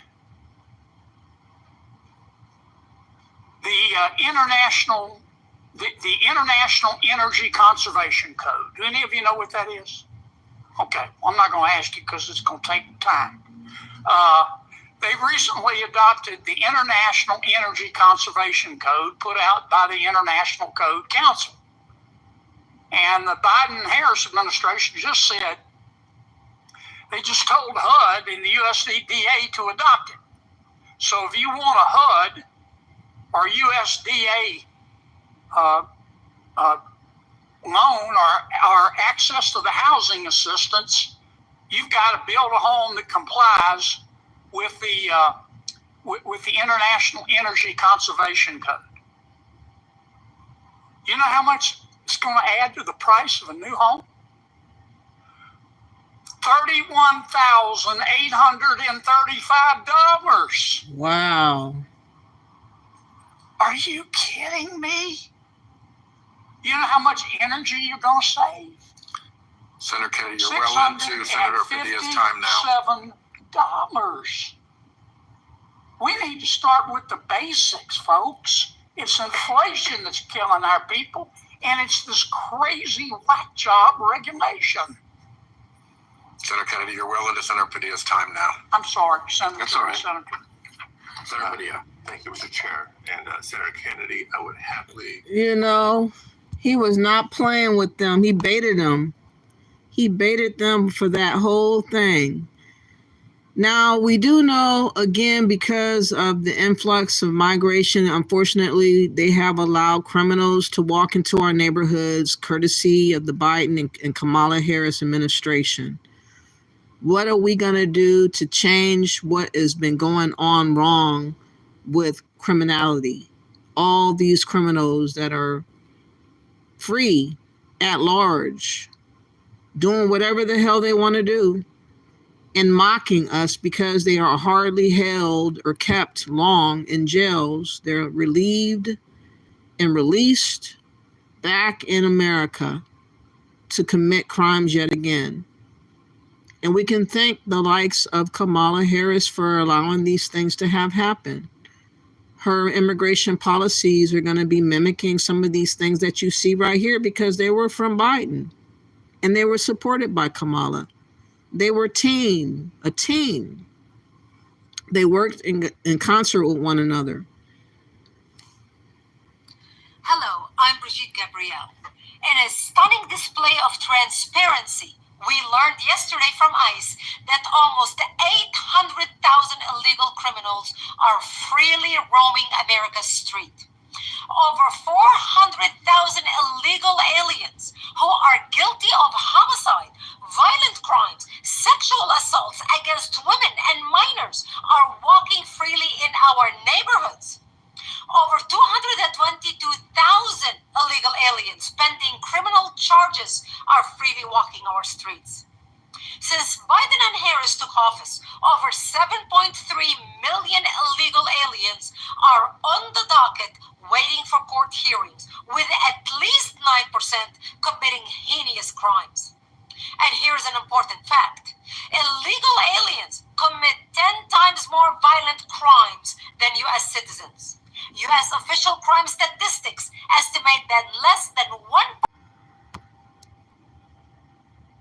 criminals running around in our country that include organized cartel crime networks. America must apprehend these criminals now. This crisis, intentionally created by the Biden administration, is the direct result of policies spearheaded by Biden, Harris, Mayorkas, and Garland, who have effectively decriminalized illegal immigration while intentionally enabling an organized invasion of the nation. The Democrats are so desperate to bring new voters to the country because of their failed policies, they are willing to destroy America for their power. These lawless policies are compounded by their defense of sanctuary cities, which protects violent criminals from federal law enforcement. The administration's reckless approach to immigration has created a staggering security crisis, risking... And that's the totally leftist side, is they are totally lax They have allowed as many people to come in that decided to come. There is no regulatory anything that could keep these people at bay from us and their crimes. But just think about Poland and how it was looking and feeling and how it sounded and everything. As harsh as they were, they got way better results than what we're dealing with right now. That's the truth. And a lot of us are playing denial games with ourselves, trying to delude ourselves into believing that America's not that bad. Oh, we just overreacting. Oh, you guys are playing fear-mongering tactics. Oh, you guys are out here trying to paint the narrative that's not reality for real. But is it really the reality that I'm painting? Isn't it terrible right now in America as you walk around looking around in your city, wherever you might live? Go downtown and look. Take a walk, ride a bike, look around. Look at what's going on. Look at the atmosphere. Look at how we're living. Look at how hard it is to buy this and that and the other. By the way, the dock workers might be striking come up tomorrow. I hope you guys are prepared with water and food and other essentials that you may need because of that dockers. Let me find this again. Dock closing supposed to happen tomorrow. Let me give you a reminder of that while I'm thinking about it, because tomorrow is the date that they're supposed to strike. If they don't get what they want, they're going to strike, and it's going to affect all our supplies coming out. A strike by the International Longshoremen's Association is set to hit ports on the U.S. East Coast and Gulf of Mexico tomorrow. Join us now to discuss the potential disruption to the country's supply chains. David Kiesling, Vice President of Transportation Management at Kenco Group. This is, you expect this to happen, I guess, David, at this point? It's going to be tough to avert. Yes, I don't think that there's been anything in the last 24 hours that says that either side is ready to negotiate. And I think, at the end of the day today, we'll see some activity tomorrow morning. What's the total percentage of goods that are covered by the ports that are going to see strikers across the U.S.? I mean, can the slack be taken up by other ports? Well, I think one of the things that we've seen, and, we are really focused on some leading and some lagging indicators, right, is that volume has already shifted to the West Coast. And our lead indicators are showing that over the last 4 or 5 weeks, we've seen container volume and vessel volume be similar to that of the peak in 2021 and 2022, which is almost 20,000 TEUs daily that have been handled by the West Coast ports. But historically, about 45% of the volume that is imported in the United States comes through, ports that would be affected by a work stoppage along the East Coast. Is that one of the downsides for the ports affected? That does any of that shift become permanent, and does that taken into the calculus of the strikers? I think that's an interesting thing, right? When you look at the industries that are affected, clearly automotive industry is affected, automotive assembly components in particular, right? There's apparel that has been affected. The whole Panama Canal was, widened and deepened so that these large ships could get from, the far west to the East Coast to, eliminate that leg of internal movement inside of the United States or through the United States. So, automotive apparel and lastly, pharmaceutical. And, the normal actions that are taken for the automotive assembly plants, because we moved to a global just-in-time, production model, is that they may air freight in the short term. They may also pull forward some of those scheduled shutdowns. Obviously, from an apparel standpoint, it's more specialty retail rather than general merchandise like T-shirts, socks and underwear, right? And then pharmaceuticals, there's a big impact there because we need to monitor closely how that might impact patient care. But also, let's not forget about exports. Specifically pork and beef. Our ranchers here in the United States, they rely heavily on consistent volume of vessels being available load for export. I can see how some of this would be both inflationary and deflationary. I think if you're not exporting, just depending on what's more affected.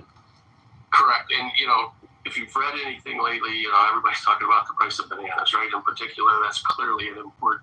But there could be some deflation as it relates to supply and availability of some, items, including pork and beef, that may not be exported like they normally are today.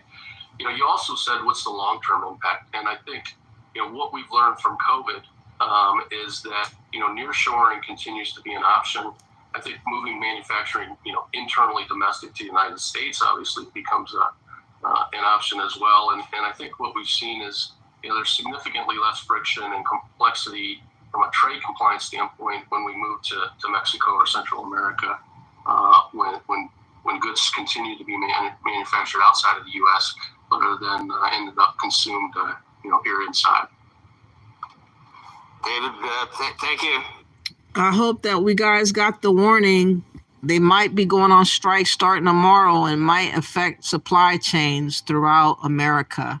So I just thought that I would remember to say that before it got a little bit later into the video. But I just found out, breaking news, that Kamala Harris did a interview with Black men that are in support of her again, because she's trying to wrangle and get the Black vote. After I see what you guys are saying, we're going to review that video. Her trying to wrangle the Black man to vote for her.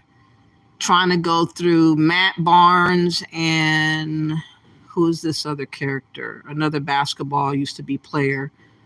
What is his name? They don't have his name.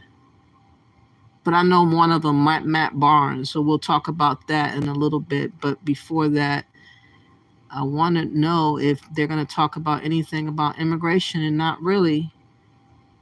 Not really. Okay, so maybe meeting her husband, Doug. I don't want to talk about her husband, Doug. That don't seem right. So if it's about her husband, I don't want to watch that unless you guys want to watch it. But want to talk about it. Let me see what you guys are saying. She's out. What'd you say? She's out here in these streets. I think you said something like that. Hold on. I missed it.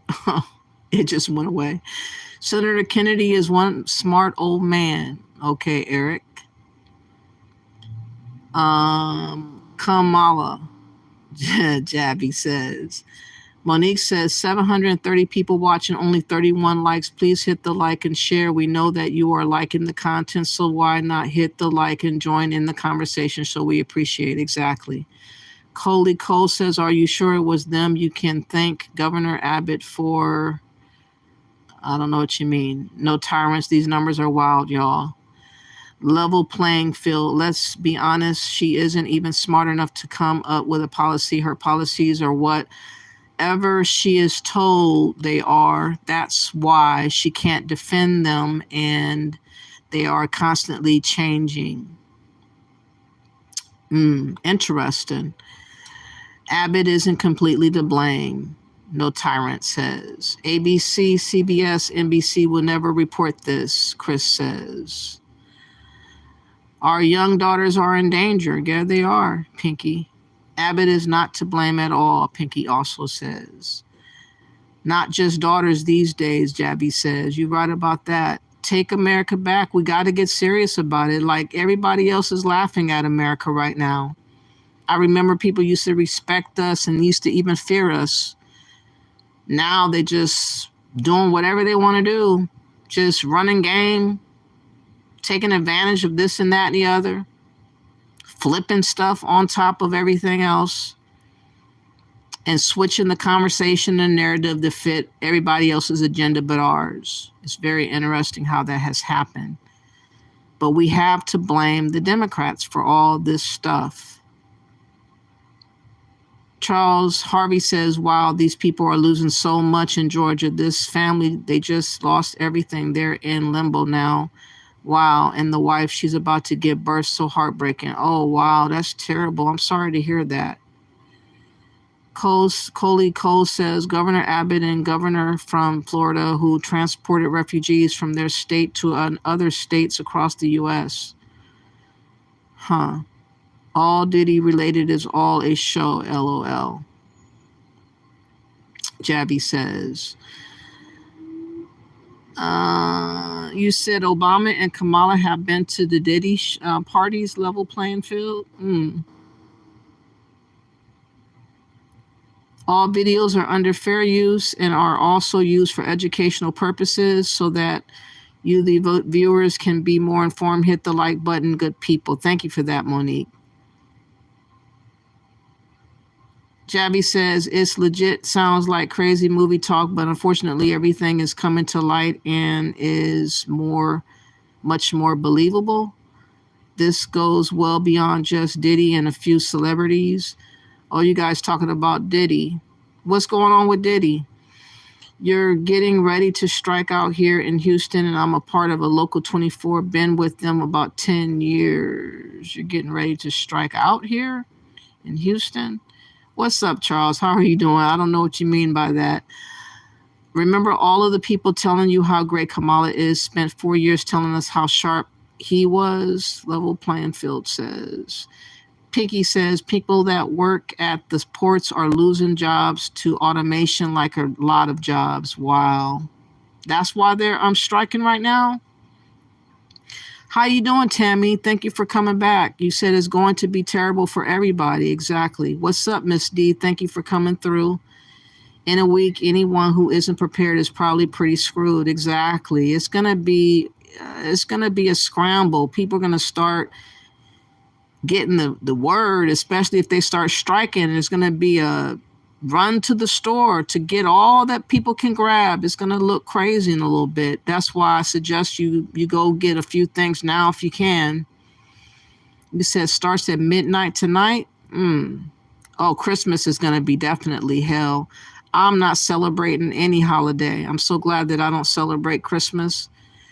Yeah, she says she's a black woman with a Middle East Indian mom, Miss D says. Okay, black men will be the first whining and crying if she wins. The working class, not the rich, like Matt Barnes. Yeah, I'm kind of interested in this video I'm about to play, but I want to go through a few more comments before I start. Steve-O says most people probably don't know how to like it. It took me a moment to figure it out.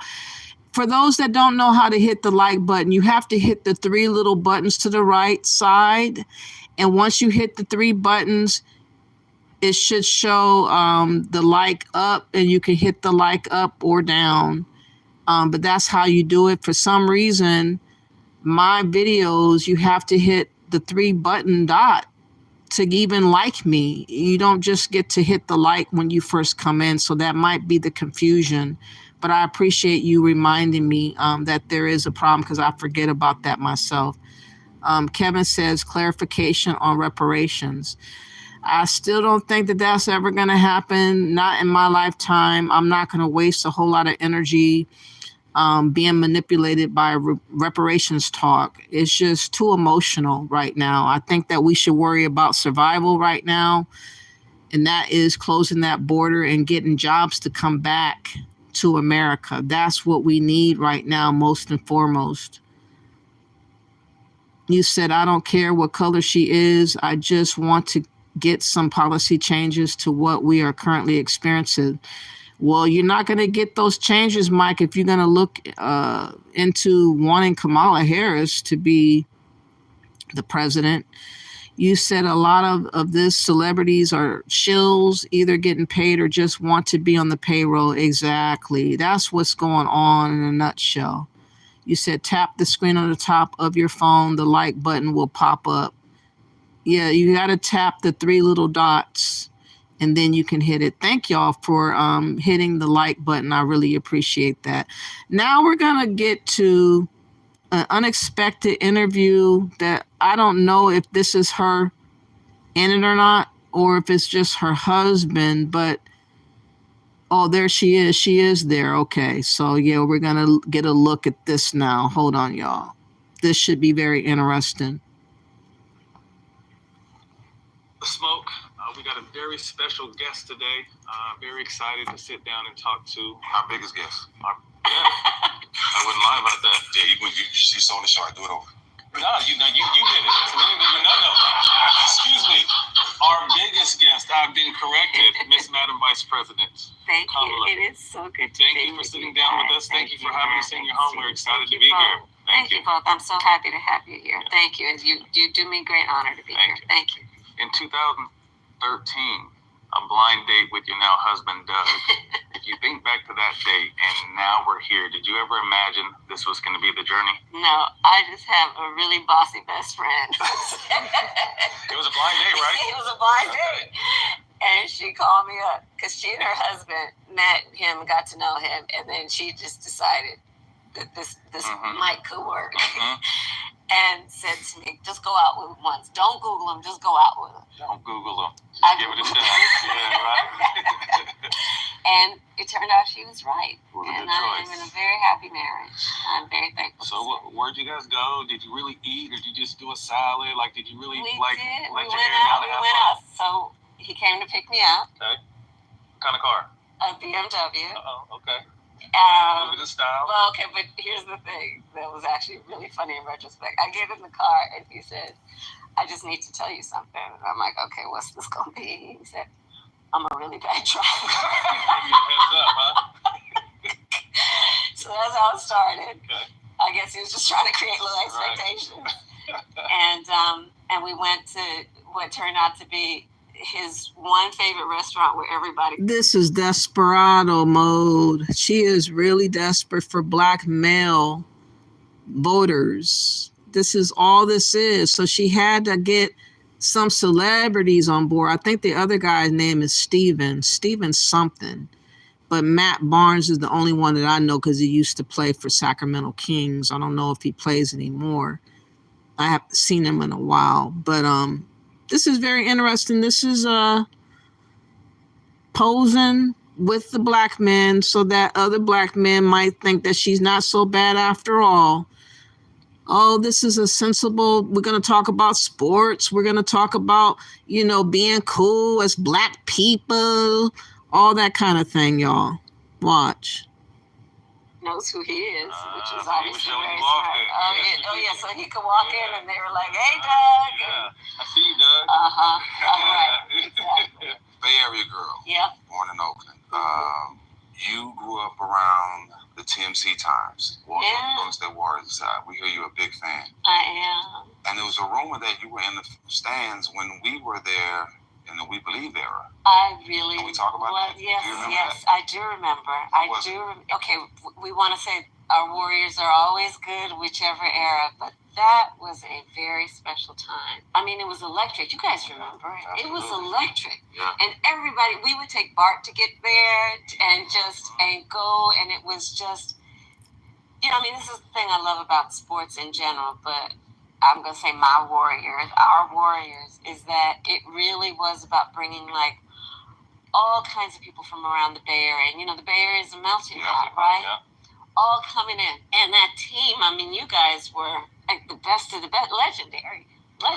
You know what's funny, not to cut you off, is I went back in 2017 with Steph and Katie and those guys, and we won a championship right before I retired, but they all wanted to know about that We Believe team. And the era and the energy around the city. And when I was there, the media was talking about it, the fans were talking about it. And as amazing as that team was and won all the championships, they had a fascination in what we did with What that was team. it like for you guys? For me, it was big for me because I had some trouble 2 years before, so I needed to come into a situation where I needed a change. Yeah. And it was a blessing in disguise for me. I landed with a whole bunch of guys I knew. I landed with a coach that didn't judge me, that let me be me. Yeah. We were able to make history, so it was a blessing for me. Yeah, I think too. I mean, it was almost a melting pot of guys that my career could have been over before it started. That's where I really first got my chance with Don Nelson. Like he said, he was coming off trouble. One of our other brothers, Baron Davis, was very talented, but injuries and didn't really know what was going on. So it just kind of felt like they put their arms around us. Like we were out in the streets hanging out from San Francisco to Oakland to Richmond, probably to every club that was open. Yeah, we were there. They called us the Fillmore Five. Yeah, so we were out there. This is so premeditated. This is so fake. They probably practiced a few times before they said act 1, act 2. Try it again, act 3. You didn't say that good enough. They didn't even name their names in the beginning of it. Is his name Steven? The guy right here in the checkers? Is his name Steven something? I know Matt Barnes, but I wish they would have said who they were in the beginning. They just started off with, oh, this is the biggest that you've ever had on this platform. Yeah, she's the biggest devil, that's for sure.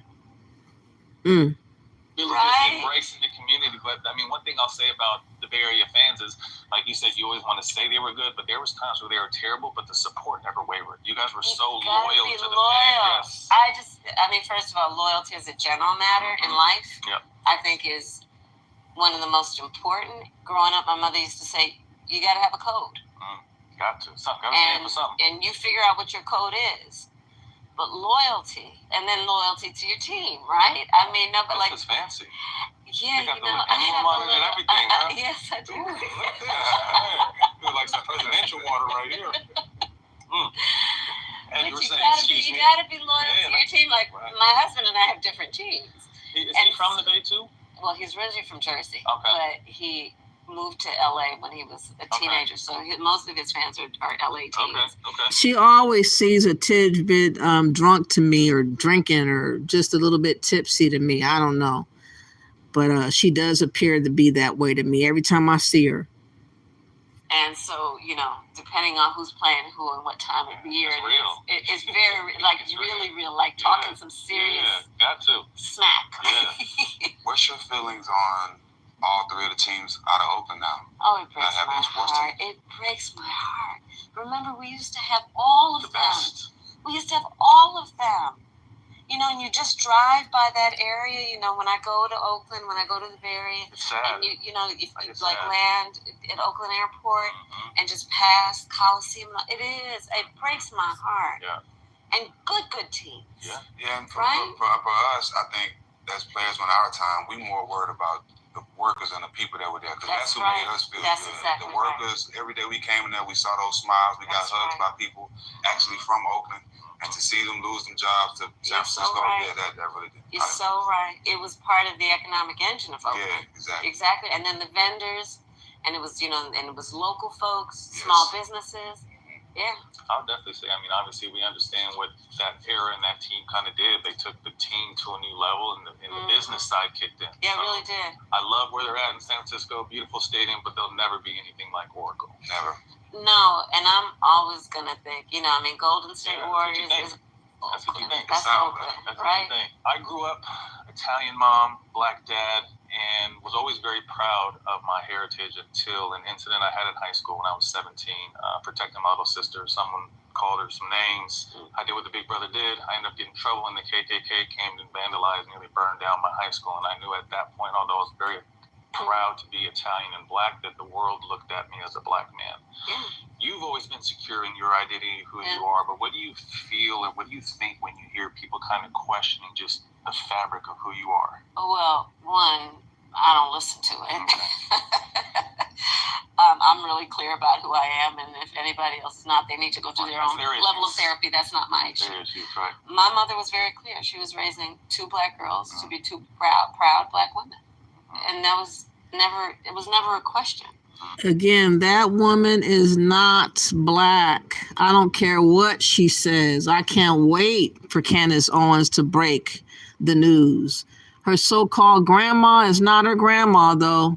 She got some explaining to do. She might be listening, but she need to listen a little bit further, because Candace is coming up on that ass about her so-called notion of having a grandmother that's black in her book that she wrote with a picture with this particular person that supposedly has been not around since 1960. So I don't know. There's going to be a big scandal. Look like it's starting to warm up a little bit. So we're going to see if she's going to fare that when that finally hits the fan or not. But I don't believe this woman is black. I really believe that her father is Hindu, like people have said, and Irish. And that her mom's side is Indian. That makes her 3/4 Indian and 1/4 white. There is no black, in my opinion. In my opinion. If she can prove so, we need to see more than the fake picture that she produced in her book. Which brings me back to this. You know, it's funny because over the years, journalists, some, not most, will want to talk about it. And I say, okay, if you want to have this conversation, I'm prepared to have it, but sit down and get comfortable for a few hours. If you want to start talking about race in America, you want to talk about the 1/8 rule, you want, right. We don't go by the 1/8 rule, woman. We don't care about what this country used to do. We're talking about here and now. And you don't fall in the scope of being a black American. You're not a black American. So that is the first lie you done told. Now, the second lie that's been exposed is the so-called black grandma that you got in your book that you put down, and that's a visit you took to Jamaica to visit this so-called grandma that's black. And that person has not been alive since 1960. You got some explaining to do. So this notion of trying to pull out or what happened in times, history, past, and all that, that we got to like somehow go by the principles of that was racism talking back then. That was white supremacy talking back then. We're going off of 2024, woman. We don't care about what the government used to say. We don't care about how racism used to play, talking about one drop something that you automatically that. You're not one of us, though. And what is that drop you supposedly have is what we want to know. What is that drop that you supposedly got? Because nobody knows it yet. Want to talk about what it means in terms of who you are perceived to be and the impact that can have on the rest of your life. Nobody looks at this woman and perceives her as being a black woman. She is perceived as being look at her nose. She is perceived as being an Indian woman. Her nose is no joke. Ooh, that's not a good look right there, lady. Wow, we got you in a bad spot right there. Oh, Lord. Regardless of who you actually are in terms of your God-given capacity and the rights that you have and should have. So, I don't mess with that. I think that's other people trying to figure some stuff out, and they got some issues. They got to deal with it. No, we gonna be dealing with you. You the one running for president. Nobody else is running for president but you. You think that we're supposed to handle you with kid gloves, like we're supposed to be hands off of you because you said so. No, you got to become president before we do all of that. You're not a president yet, miss. So you got some explaining to do. You've also been attacked for not having biological children, but you are a stepmom and I'm a stepfather. I just had my 7th little boy 2 weeks ago, but I have 3 stepchildren that are mine. And being a dad was natural. Being a dad to my 4 sons was natural, but learning to navigate not wanting to step on toes, how do you earn the love and the trust? How did you earn Ella and Cole's love and trust, and how did you get the name Mamala? I'll start with this. I am a daughter of divorced parents. My parents were divorced when I was 5. And just being very frank and candid with you, when Doug and I started dating, his parents had been married over 60 years. I had to explain to him what it is like to be a child of divorced parents, and including that it was really important to me that I knew what he and my relationship would be before I formed a relationship with the kids, because that's just it from my perspective, an experience not fair to the children, because children form attachments. So I was very intentional about waiting until I knew that, okay, this is a real relationship before I got to know the kids. And then we became, thick as thieves. And I love those children. They are my children. Absolutely. And, thick as thieves. That's a very interesting quote that she would come out with. Thick as thieves. She know about being thick as thieves. She definitely knows about that. The Democrats are the thickest thieves there are out there. And she's definitely wrangling all the Democrats to follow suit with what she or her agenda is going to be entailing. It's about to be the destruction of America under what she wants to have done with nothing, no regulation over the process of bringing in illegals, no vetting, no getting rid of the bad apples, not even looking for anybody, just including more people in top of what we already got going on. There is just nothing about her that signifies safety and protection and just a solid leadership that you can find from this person. This person is a chameleon. She is trying to win the hearts and minds of black folks by using these black men. It's not working on me. I'm kind of offended because, again, when it's time to be really black, she's nowhere to be seen. She's going to be the first Asian whatever and just use the black term whenever it suits her. And that's why I can't wait for this news to break about her and her real grandma. But that's what we want to talk about eventually. We talk about we have a modern family, and maybe the blessing that I have that not everyone has, although I think everyone should try and work on it, is I have a very close, because it is a very respectful relationship with their mother. It's important. You know, and so that ain't easy. That's rare. No, it's not. It is not, and you have to work at it. But you have to work at it. You'll be all right. Because here's the thing. Here's the thing that we have to remember, and I know we do, and we feel, but we have to be intentional about it because the forces and the emotions will drag us from this point. The most important thing is that our kids grow up healthy, and you know, I think of the many things that we role model, probably the thing we role model the most that we don't realize is how to form healthy relationships. You know, we teach our kids how to drive. We will sit down and do homework with them. But one of the things we are teaching them every day, and we have to be intentional. We will not be perfect. We will fall short. Yeah. But it's how to develop healthy emotional relationships. Yeah. One of the ways, especially in that dynamic, when you're talking about my husband's ex-wife, is how to be respectful. And I was very intentional about, for example, knowing that the kids, as they got to know and form a relationship with me, would not want to feel like they were somehow being disloyal to their mother.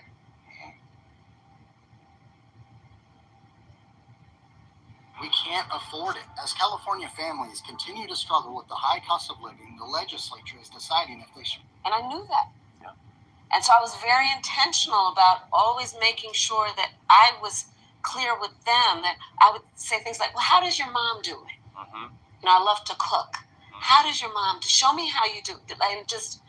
And I think that's really important because, you know, this is the thing that I think has become clear, especially as I'm now running for president, and these kind of conversations are becoming more prevalent. Like, what does it mean to be a step parent? Mm-hmm. The people who don't get it are understanding, is there a whole lot more of these kinds of relationships than people realize? Well, this is not the 1950s. Blended is the new norm. Right. Blended families are the new norm. It is. Mm-hmm. It is. And they're beautiful. Absolutely. And it's a beautiful way to live, to build and grow your family. You know, I talk about, even in my speech at the convention, I grew up with the family that is my family by blood and the family that is my family by love. And sometimes that's thicker. And that's exactly right. That's thicker. That's exactly right. Mm-hmm. I think increasingly people, especially younger people, understand that, right? Yeah. That there's the family you're born into and then there's the family you choose. Mm. And it's on you to make a decision about what you want and how you define your family, and you have the right to do that, you know? I tell Mike, I'm just an extra layer of support and protection. I'm not there to replace your dad. I'm not there to, you know, I'm here to help in any way possible. Right. So. And so Mamala came about because it's Kamala, and then I just got creative with it, and it's Mamala. I love it. Yeah. All right, shifting a little bit to policy talk. Okay. And before we talk about policy, can you briefly explain, because I think sometimes there's misconceptions of the power of the president or the power of the vice president.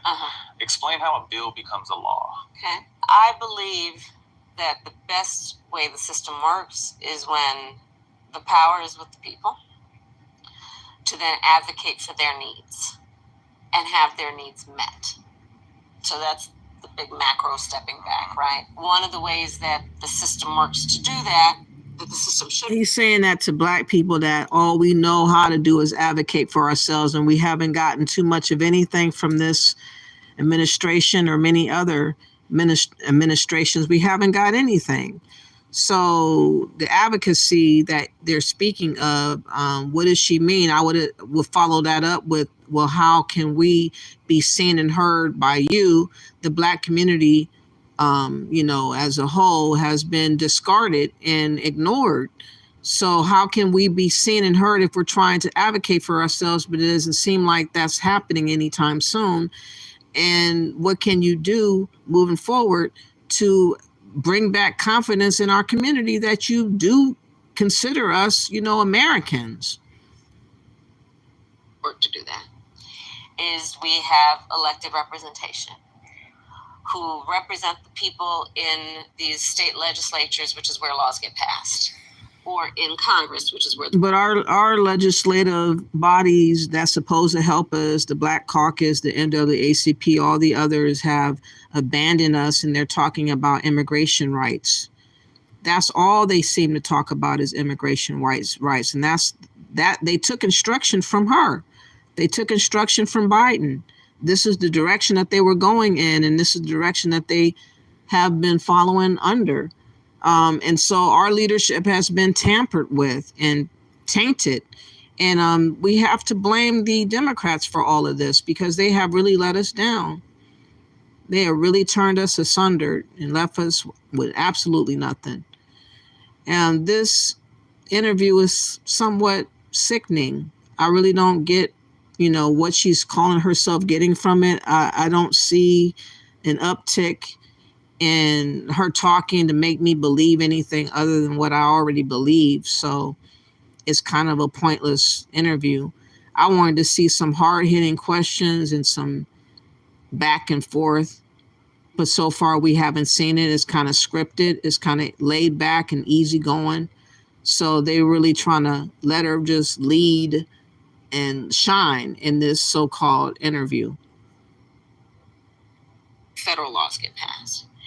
And for the system to work the right way, legislators, these members of the state legislature, let's say your state senator, your state assembly member, or your congressman or your United States senator, will meet with, and they'll have ways of receiving information from the people about what they want. I think it's really important always that we know our power to organize around what we need. And sometimes that'll take the form of writing letters. Sometimes it'll take the form of mass protests to make sure the voice of the people is heard by their representative leaders, who then have as their responsibility to write up some legislation that meets the needs of the people. And then when they write that up, they take a vote in their body, if it's a state house or Congress. And if the majority of the people there agree with it, it becomes a law. So that's how it's supposed to work. And I mean, it does connect to what we were talking about earlier, which is then reminding folks they have a right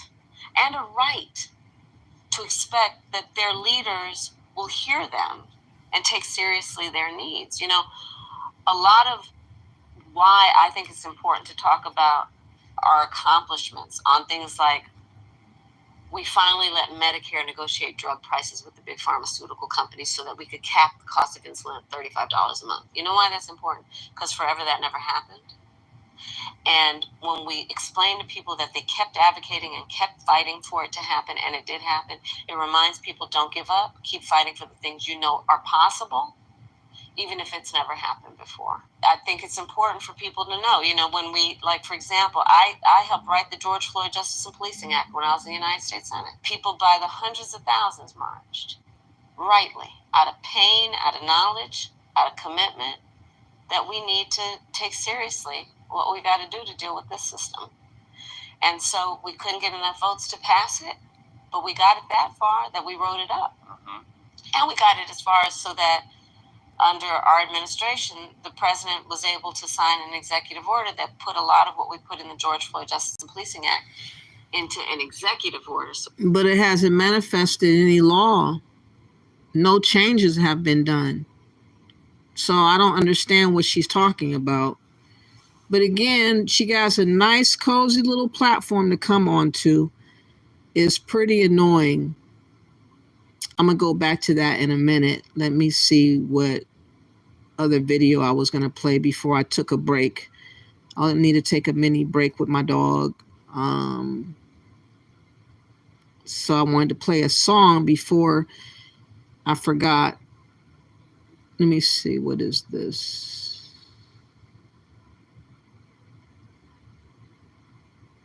Okay.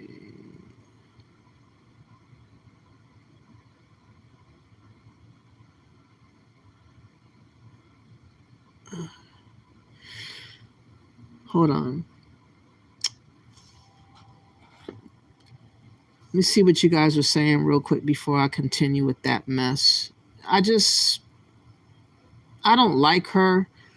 And she is so fake and phony. And I see through it as just like feeling somebody taking their fingers with their nails and putting it over the chalkboard. It just really affects me because I know she's a liar and she's not trying to do anything for us. Pinky says, I'm not surprised criminal-friendly black males are hosting her. You said criminal-friendly. Yes, she does talk in circles, Joshua. Never anything of substance that is on point with the questions asked. No. The amount of money being spent to pass this embarrassment off as a candidate is unimaginable. I know they got broke off, though. You know that. If she becomes president, you will meet somebody you don't know. Exactly.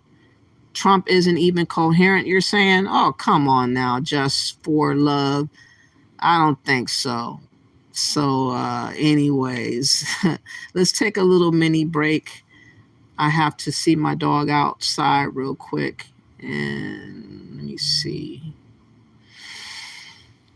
I could go ahead and play it some more, but there might be a commercial before I get back. That's the problem. That's why I was going to play a song. Hold on. And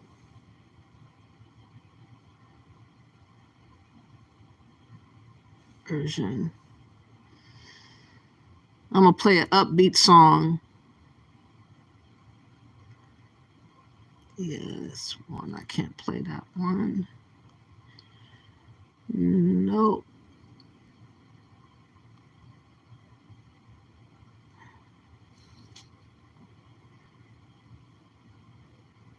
Oh, wow. Okay.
need to take seriously what we got to do to deal with this system.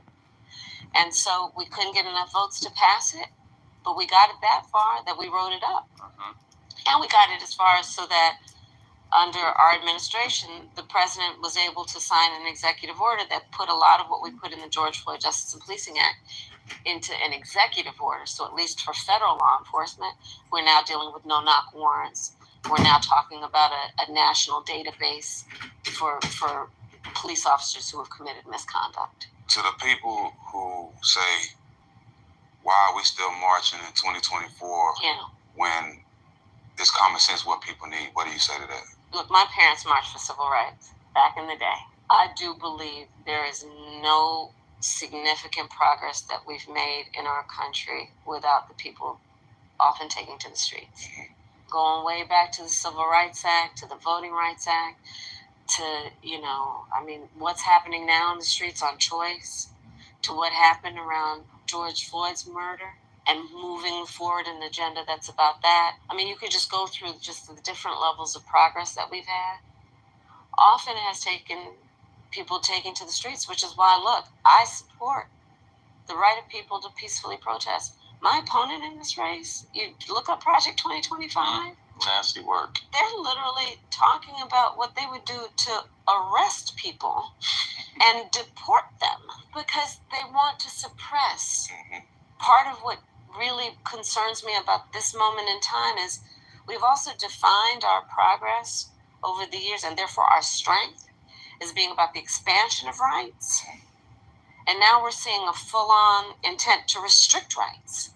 Going backwards. I strongly believe we have to always be vigilant, meaning whatever gains we've made, they will not be permanent unless we stay on it. Right, of course. You got to know you can't take any of our rights for granted. And that's why we have to stay active. And that's about voting. That's about being involved in community organizations. That's about having those conversations when everybody gets together, whether it be at the barbershop or on the kitchen table, to remind ourselves about, look, what's happening and what do we need to do about it? And I also think, too, some of the stuff we stand and fight for, I do it as a parent. In my lifetime, I may not see the benefits, but I have 7 kids who are going to have more kids that are coming down the pipeline that may one day, I'm sure when your parents fought, they're thinking by the time my daughter's old enough, hopefully she won't be going through this. That's exactly right. But see, they also taught me this. Don't fall asleep on this stuff. Don't fall asleep on it. Don't sit back and get comfortable. Like, oh, that's done. There's this old saying, it's Coretta Scott King. She said, I paraphrase it all the time, the fight for civil rights, which she meant the fight for justice, the fight for equality, must be fought and won with each generation. And I think what she meant is, 1, understand whatever gains we make will not be permanent, and 2, therefore you must be vigilant. You got to stay on top of it. And by the way, don't complain about that. HBCUs are such a big thing now, and it's. I feel like when things get trendy, they become, everyone wants to talk about it and be a part of it. You were someone who went to an HBCU. As an athlete, I'm just like, it's a great idea, and I wish it was more cooler when I was coming up, but at the same time, I don't think the facilities could have held us. You know what I mean? I was fortunate enough to go to UCLA, and it was like being a professional athlete. And we were speaking to, some of the brightest minds come from these HBCUs, but the conditions aren't what some of these other schools are. So the history of our HBCUs is a phenomenal history, which again was born out of struggle and people sitting around saying we're not going to wait for other people, right? So there were a collection of people that were white and black and of many different backgrounds who understood that young, black, bright people were not having equal access to top levels of education. And so in a nutshell, that's how our HBCUs got formed. I attended Howard University, which is one of the oldest. And it built up over the years with its purpose and mission being to create national and international leaders. It had a reputation of doing that because it did that. But over the years, we also know that our students, HBCU students, don't necessarily, frankly, make the same kind of incomes that people who go to predominantly white institutions do. And by the way, she's talking to rich black men who do not have to have the struggles in the workforce that average Black men endure here in America. So again, her language with them is not the same language with common, normal Black folks of America. So she does not have a connection with us, but yet they're trying to push her down our throat to make it seem like there is a connection with her and her so-called lineage and her going to the HBCU and all of these types of things. But I don't see anything that's relatable in this woman. There's absolutely nothing relatable with her. I don't see anything that I could do that would connect me to somebody like this. So I'm really confused on why people are trying to say that she's a popular type of candidate when I don't see anything about her that's extraordinary that stands out other than questions. All I have is more questions upon questions upon questions. If I was in a room with her, I would have about 35 questions lined up to ask her, because I really don't understand where she's coming from other than her trying to paint a narrative that they probably had gotten the questions in advance that they were going to ask her. That's why she's just sitting up here casual and whatnot. No stringy, no hard question has been given to her yet. So they're not doing us a service at all. But this is all for show. This is trying to convince their age group of men to trust and believe and put their guards down when trying to deal or think on her. But I don't see anything that's relatable. Do you guys see anything relatable with her? If you do, what? Because she was raised up in a middle class neighborhood or whatever like that she always tries to say. What other thing is relatable that she claims? You don't really know it to be the truth, though. Anything that she says, you don't know it to be the truth. It's just something that she's saying. There is no verification. There is no confirmation. This is why there's question marks that come up when you think about Kamala Harris. Don't start out on the same base. So even if they are, they're also taking care of their parents. They're also taking care of their younger siblings, and don't necessarily have the extra to be able to build for the school the endowment, which alumni give to, that ends up funding things like a first class program, facilities, be it athletic or scientific or something. So a lot of my work, especially in the Senate and now as vice president, has been to increase federal funding to HBCUs, because again, I know they are centers of academic excellence. They are centers of academic excellence, but don't necessarily have the same kind of resources. And so far, we've given now under our administration, as I've been vice president, $16 billion more dollars to our HBCUs. When I was senator, I was responsible for helping to get billions into upgrading literally the physical structure, because they're old. Yeah. And I think increasingly, to your point, more people are understanding. It's like we maybe skipped an era, but we're getting back to a place of more people understanding what our HBCUs do and giving more support financially to them. Yeah. But we have to. I mean, it's an incredible experience to walk on campus and everybody looks like you. Right. And to go to class. So she talks about the HBCUs and helping them out. Again, she does not look forward to addressing the poorer communities that are plaguing America right now and all the devastating, destructive things that have plagued communities of America right now. So I don't think that she wants to relate to people downtrodden or homeless or teetering and struggling from check to check. Nothing like that. Let me see what you guys are saying real quick before I forget.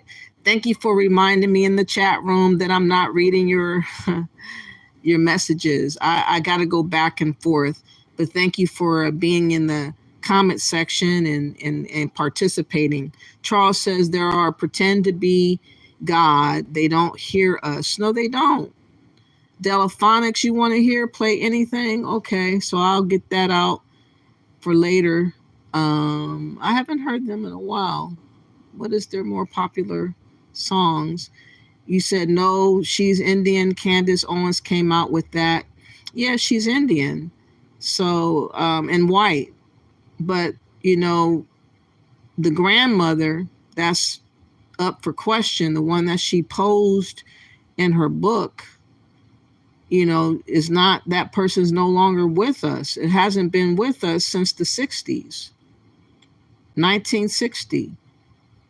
So either she came up with this routine that she has a black grandma and she really don't, because she has a white grandma. That's going to be mind-blowing if that comes out to be true. And if someone went through the length of lying like that and people still support her and it's called out, I don't know what to say about you people if that ever happens. No Harris 2024. Sorry about that, Gary, the trash panda. Interesting name.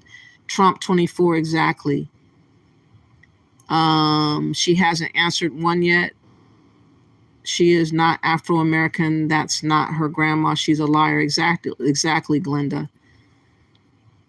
I can't wait for this information to go out more and more and more. Pinky says, if you understand what she says, you're in the wrong chat. Bye, Greg. If she likes all Americans, Miss Molly, how did she become a top prosecutor? No, she doesn't like all Americans. She likes the well-to-do Americans and she likes the immigrants. That's about it. Why does it matter what her race is? It matters because she came and claimed, as you heard, to be black and to have this black experience and have this black grandma. And if all that's been a lie, wouldn't you want to know? Wouldn't you think that if someone can lie about their origins, that they can conceal devastating lies about other things that they're about? That should be the first tester to pass.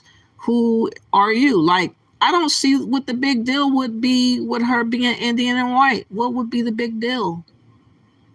We voted for white people before as black people. We voted for a mixed race person in Obama. You know, most of the candidates have been white and men. So why would white and Indian really cause a big rift with voters? I don't get that part. But if she's been strategically planning this for years, knowing full well that she was going to submit a lie over the last, 6-7 years since she wrote her book. I don't know when she exactly wrote the book, but she's been calling herself being blacker, I would say, since 2018, maybe a little bit before then. But prior to those times, she was always Indian. It was not a big thing to be Indian. Now all of a sudden she's fighting tooth and nail to become black because she wants black votes, and she's trying to do a con game on black folks. That's why it's important to know who she is, because she could be lying to us all this time. And wow, if that's the lie she tells, y'all, come on. You guys need a short bus that says Harris on the side. Oh, no, we don't. I don't want no Harris. Oh, hell no. Have we once questioned Trump's race? We know what his race is. And that has never come up because he's always said who he was. Everybody know who he is. He's been around for a very, very long time as well, though. That's why those questions are not coming up. Kamala Harris has not been around like that, where questions have been related to connected to her as being fully understanding her origins. Since the beginning, has always been some questions, except, when she was called Indian. When she was just called Indian, ain't nobody said a word about her being black. Now, when you call her black, it's a problem because she wasn't calling herself black way back when. It just seems phony, fake, made up. And from what Candace is showing, it looks like she did it all for the sake of political gain. What if she's been running around being a Rachel Dolezal Part 2? That would be a trip. No Tyrant says it doesn't matter. It only matters to her and her racist base. The reason why the right brings it up is because she lies about being black. Exactly, the lies. It's the lies. That's all it is. She is so off track. Linda says, is he orange? Is he yellow? At this point, I'm not really sure anymore. He is white. I don't know if he uses tan spray on him or what it might be that shows up to y'all as being a different color. It could be some type of cosmetic, though, that he puts on himself to not make him look so red. Because I think that he's more or less red and white. Like his look is red and white. He's older now. Trump is older. So maybe he put a spray or something on him. I don't know. Level Playing Field says someone who was specifically hired because of her race should at least be the race she claims. Exactly. Level Playing Field. That's all we're saying. Pinky says if he says he's black and starts talking with a black accent, we will. No one asked Kamala if she was black. So she just came out talking about she was black. Just out the blue. Time to get a little funky. Charles says that song must have been, that was an old school song. That was the Pointer Sisters. Who's letting their dogs air out right now and cutting loose? She had to use the bathroom. Level Playing Field says Biden specifically said he was gonna pick a black woman for his vice president, so that's what was important to him. Well, his version of black is not really black now, is it? Because obviously, if you look at Kamala Harris, she does not look like a black woman. She doesn't have anything attribute-wise and otherwise that looks black at all. Her hair is not black. Her skin's not black. Her eyes, her nose is not black. Her chin's not black. Nothing's black. I don't get it. But she made it an issue by calling herself that, claiming that's why she was raised, and all this other type of talk. So we want to really know. Yes, tap those 3 buttons, small buttons on the top side in order to hit the like. We appreciate it. Thank you for that.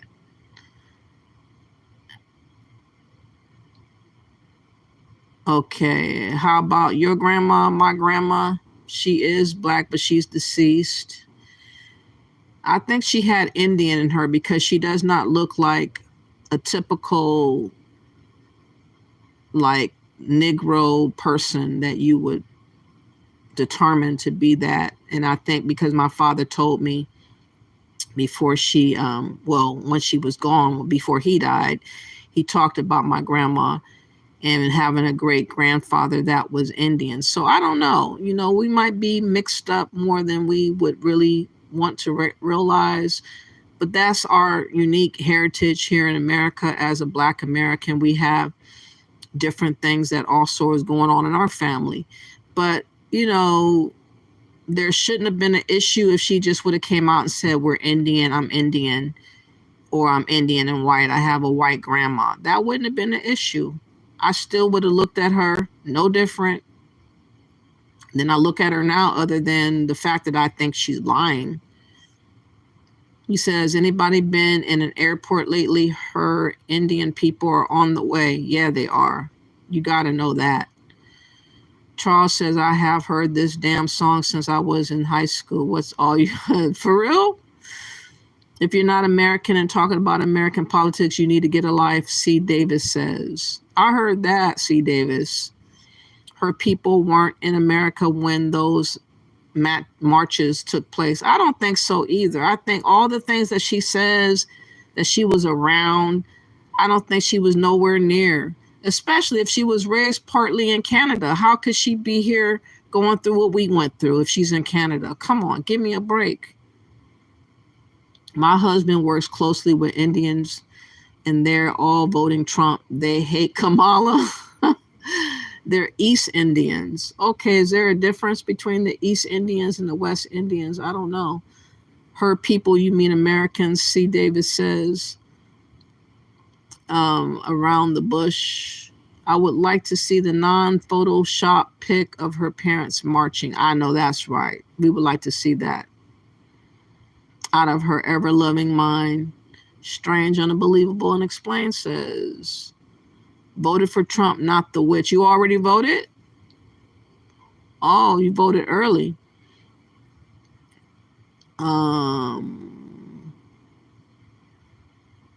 Trump 24, no question about it. That's right.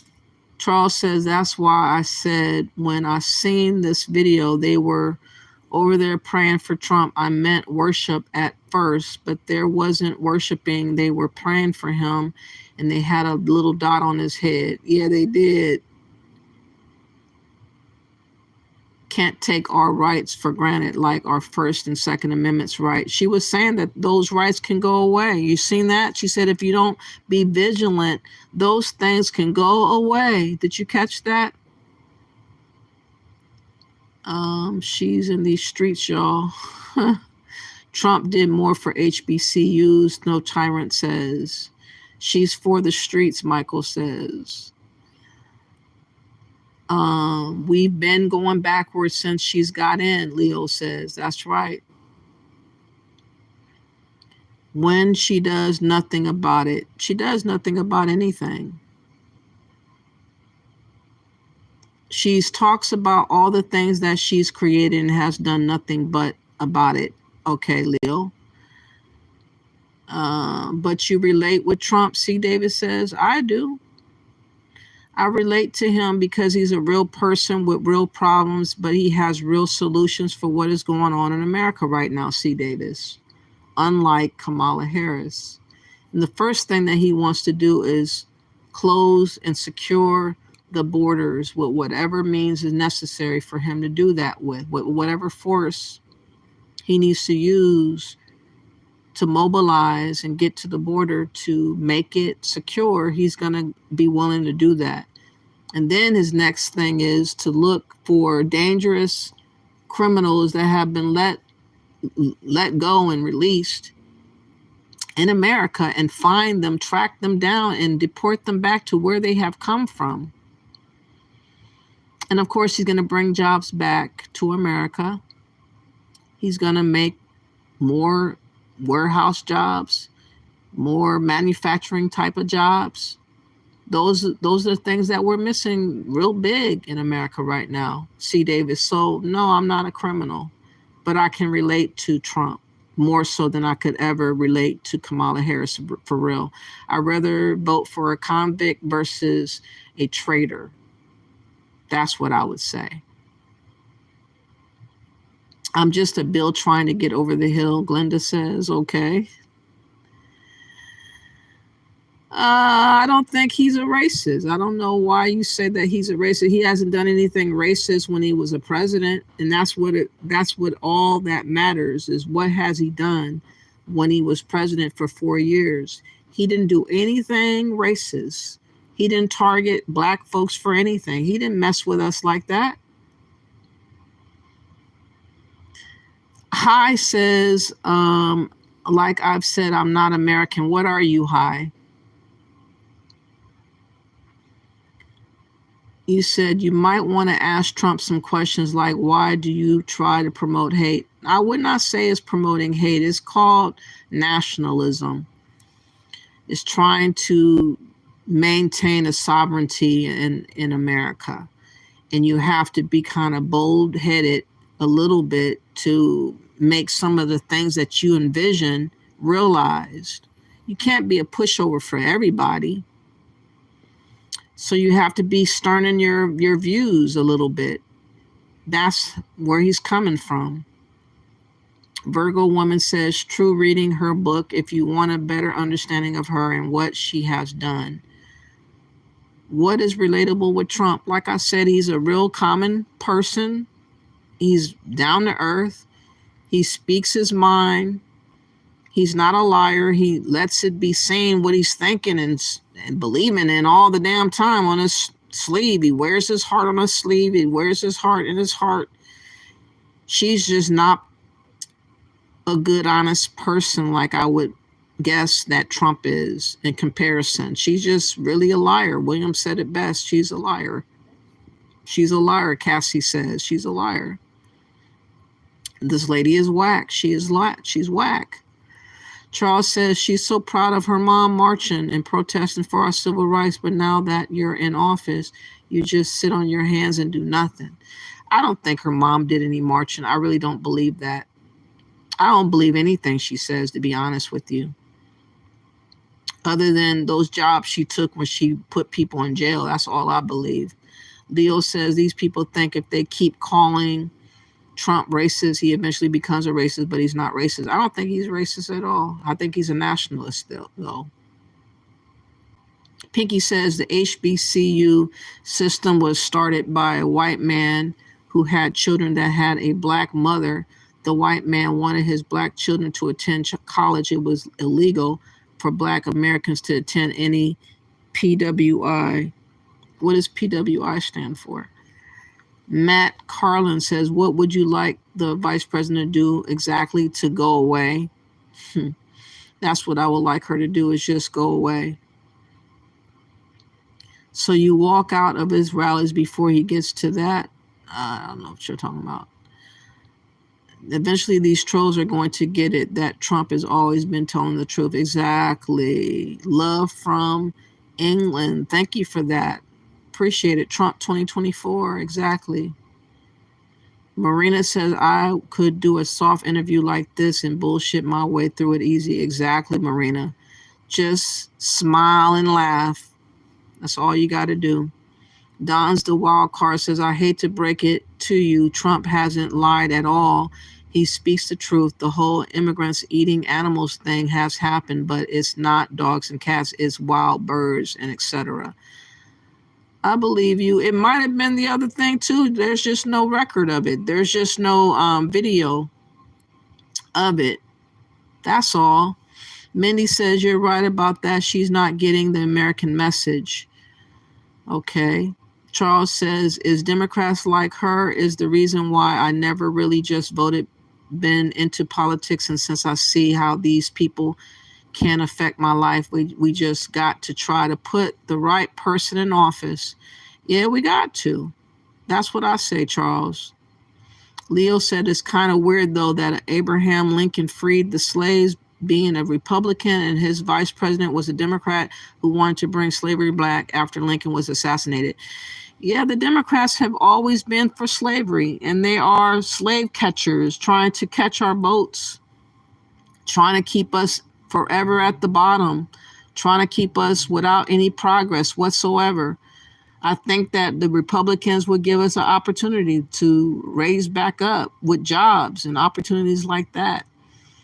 We had immigrants here where I live literally just got arrested recently for killing wild ducks at a park that has a pond. There were kids there also. Wow. Where were you at, Don's the wild card? Are you trolling or are you telling the truth?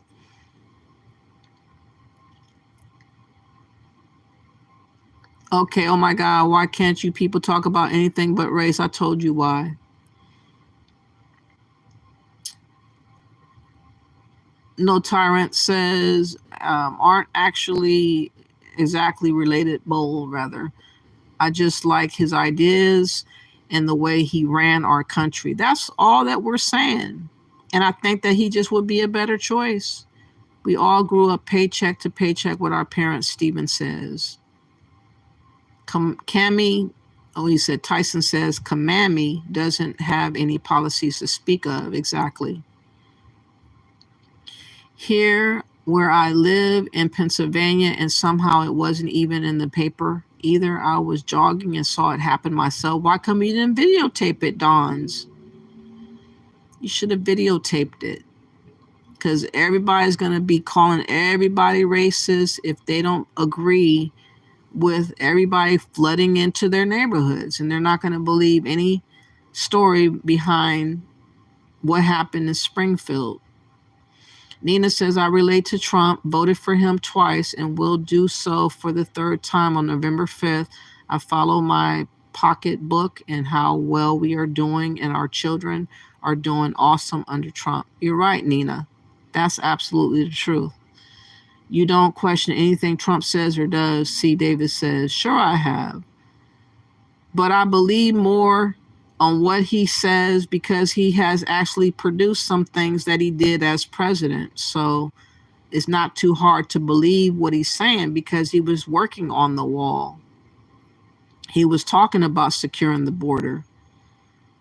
They changed things when they came in office and disrupted everything.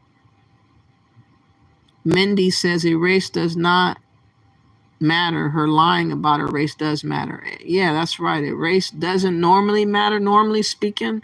But if you're lying about your race, it should matter to us. He literally has cases against him, but you stuck on her race because she's a liar. That's the only reason why. She's a liar.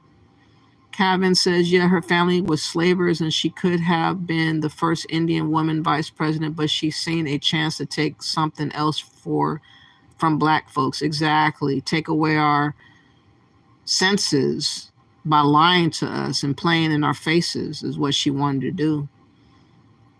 Nina says, of course, I question all of them, but I have followed him for years and trust him to do what he says he will do. He has proven that over and over. That's all that I'm saying. Her dad is black. Her dad is not black. He's Indian and white. I would bet that. I don't think so. Anyways, let's get back to this stupid, ridiculous interview that doesn't do anything for any of us because it's all soft-balled questions and they're not making her work for anything. So, hold on. Did this go all the way back? Hold on. This actually went all the way back. Let me see if I can find it on this other one. Hold on. What just happened here? Okay, here we are. Hold on. Okay, now we just got 27 more minutes to go of this. She's talking about HBCUs. Again, she's not relatable in my opinion. I don't see it. Go to class and to have a teacher who takes none of your excuses. Just like Right? mom would, That's right. exactly right. Yeah. And reminds you that, no, you just have to work harder. You just have to compete. You'll be the class president if you do that. And the other thing that's great about an HBCU, you could be the class president at the football star. Same. You could be in a sorority and be the head of the science club. Like, it also, the beauty of HBCUs is every signal it sends you is telling you, do not confine yourself to somebody's idea of what it means for you to be a young black person in America. I want to touch on mental health. Yes. Mental health is big in the black community, especially black men. Yeah. We have a lot of Oh, wow. So insulting. He brings up mental health with black men in the community as if they have problems with trying to understand who to vote for. Wow. Here we go. black men out here who starting grassroots organizations to help their community. So I'll give you an example. A guy named Zeke, he's building chapters called New Era in all over Detroit, the Bay Area, Texas, everywhere. And then what they're doing is they're taking care of the communities. Yeah. Regardless of race, if somebody's being mistreated, if the store being mistreated, if somebody's being mistreated in that community, they're going down 19 keys, 19 keys and also Zeke. Is it anything that you're thinking about that can help these people that's building these grassroots that actually get stuff done on the ground? Absolutely. I think, first of all, the mental health issue is probably one of the biggest public policy failures in our country. We have acted as though healthcare is... So they put it out there that they got a lot of mental health issues, but... I just don't understand why they would come out with that with her. Like, we're supposed to put her on the defensive with answering questions, but instead you're trying to make black men look like retardos by black men. Like, these questions are really, really just off-putting. It doesn't even make sense to ask her these types of questions. Making yourself look worse than you should be making yourself look while you're in her presence. I don't get it. We've acted as though the body starts from the neck down. Right. Instead of understanding we need health care also from the neck up. And it has to be done in a way that gives people the dignity and the respect they deserve. The most effective mental health care is often because it is peer-based. It is without judgment, and it understands. People have to be understood for, who they are culturally, who they are in terms of their life experience. If you're really going to be able to get into their needs. I worked with a brother here in D.C., Kier, who actually has been doing a lot around modeling in particular, and I had him come in a couple of years ago, actually. We've been talking about how we focus in particular on our Black men and our young Black men. Because we also have to take the stigma away. And so part of that is about reminding people, it's just like, if you break your arm or you got a toothache, this is about healthcare. And helping people understand it's a sign of strength to ask for help, not a sign of weakness. Right. Because when we talk about mental health care, a lot of it, especially for people who have experienced trauma, we're talking about pain. And we understand physical pain. Mental. Take an aspirin, whatever. But we don't deal with mental and emotional pain in the same way. And here's the thing. First of all, look, growing up in poverty, trauma-inducing. Major. Growing up around, any form of violence, which crosses socioeconomic lines, by the way, so let's not act as though it's just low-income people. Everywhere. Trauma-inducing. And the thing about it is, when we talk about post-traumatic stress disorder, right, what happens when you've been repeatedly exposed to trauma? Somebody explained it to me years ago. It's oversimplified, but I'm going to offer you this. So imagine you're walking across a busy street every day, and a Mack truck comes barreling down. You will produce basically a response without even reflection. You'll jump back. If every day you're walking across the street, that thing, you overproduce the thing. So that one day you're walking across that street, that Mack truck has come barreling down, you see it, and you keep walking. And then we start talking about our young people don't have emotions. Numb to it. They're as though they've chosen. As though they have chosen to not have emotion. And we don't realize that a lot of it is physiological, literally. It's how the body... So we're talking about pretty much of people being broken, talking about the Black people overall. The Black men are mental. They're broken. The kids are suffering and numb. We're outcasts. And that's the way that a lot of people visualize the Black community as being self-destructive, and there ain't no help coming on the way. What type of thing can you do to help save us type of mentality that they're trying to put a cast out there for us to be just defenseless. We just need a chance, I think. I think we need an opportunity. I think we need hope again. I think that we need more jobs, nice paying jobs, to come back and uplift the community and inspire us to want to do something. We have lost so much in America over the last 20, 30 years to the point we're not recognizable anymore. And I think a lot of the problems that men are having is not having good paying jobs.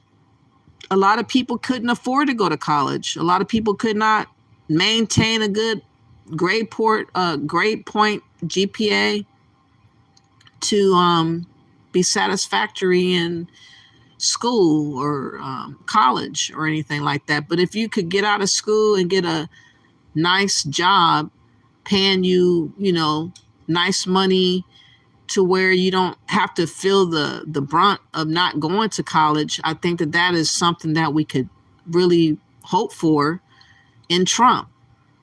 I remember there used to be trades.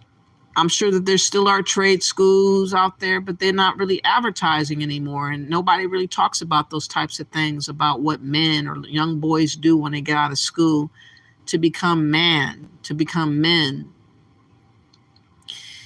anyways, she's putting us in the light they put us in a light that is kind of negative slanted. And that's not the position that we should be taking when we're trying to, she's trying to earn our vote. I don't think that you should come like needy, like defenseless. I don't know, just their aura and how they're handling this interview is just really weird to me. They're supposed to be strong men, alpha men, and they should be coming at her with appropriate questions more so than what they're doing. I don't know. What do y'all think? Do y'all think that these questions are legit for this setting, for the timing of almost 2 months to go? Or not even that. It's probably less than 40 days now. We probably have, this is October 1st starting tomorrow. So we have a month and 5 days to go, 35 days to go. And they're pussyfooting around asking her questions. It learns to protect itself. Yep. And for our youngest children, then what does that mean? They start acting out in class. What happens? They get kicked out of class. They're the bad kid. They still start self-identifying that way. And we know where that leads. A lot of the work I did years ago when I was actually DA of San Francisco was focused on a project that it ended up developing itself into what we call the San Francisco Wellness Center, which was focused on early detection of childhood trauma so that we could get the diagnosis going for the treatment, right? Because if you don't diagnose it, you can't treat it. Right. And I actually brought in mental health care professionals to talk with public school teachers about it. Like, this is what you're seeing in the classroom, and help people put a label on it. If there is one thing everyone can agree on in California, this is what you're seeing in the classroom, and help people put a label on it as the first step to diagnosing it. And then getting the treatment. And during the time I've been vice president, as part of the work we've done on gun violence, we've put now millions of extra dollars in public schools to put more mental health professionals in our public schools. But we need to do a lot more. Because again, it just needs to be diagnosed and treated, right? And understanding this is not about some child who is bad. It's not some child who wants to act out. This is not a choice that child is making. But it's not a choice this child is making. They're actually in pain. And it manifests itself in ways that are antisocial potentially. But the child's in pain. I know how to get it out. It's a defense mechanism.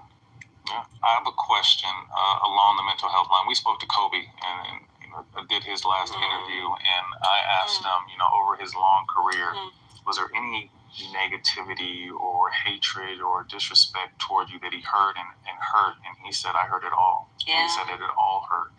As someone who's been the first in a lot of spaces you've been in, a woman of color knocking on the door to possibly be the next president, how do you protect your mental health and your mental space? Well, number one rule, don't read the comments. Nasty. Nasty. I'm serious. Yeah. Don't read the comments. Just let's start there. I work out every morning. For me, it's just mind, body, and spirit. I think it's really important for everybody. We all have our levels of stress. Everybody does, right? Be intentional about who you have in your life to the extent you can. And in particular, for our young people who may not know that they have a right to be intentional about, do you have people in your life who applaud your success? Do you have people in your life who you trust? Do you have people in your life who, when you trip and fall, they laugh with you and then they pick you up and push you back out there? There are people that you know who will be those people if you choose to have them. I am blessed to have an incredible family and incredible friends. My best friend from kindergarten is still one of my best friends. That's crazy. Right? Stacey Johnson. Yeah, that's dope. I love it. We used to go to the clubs and her father Seville.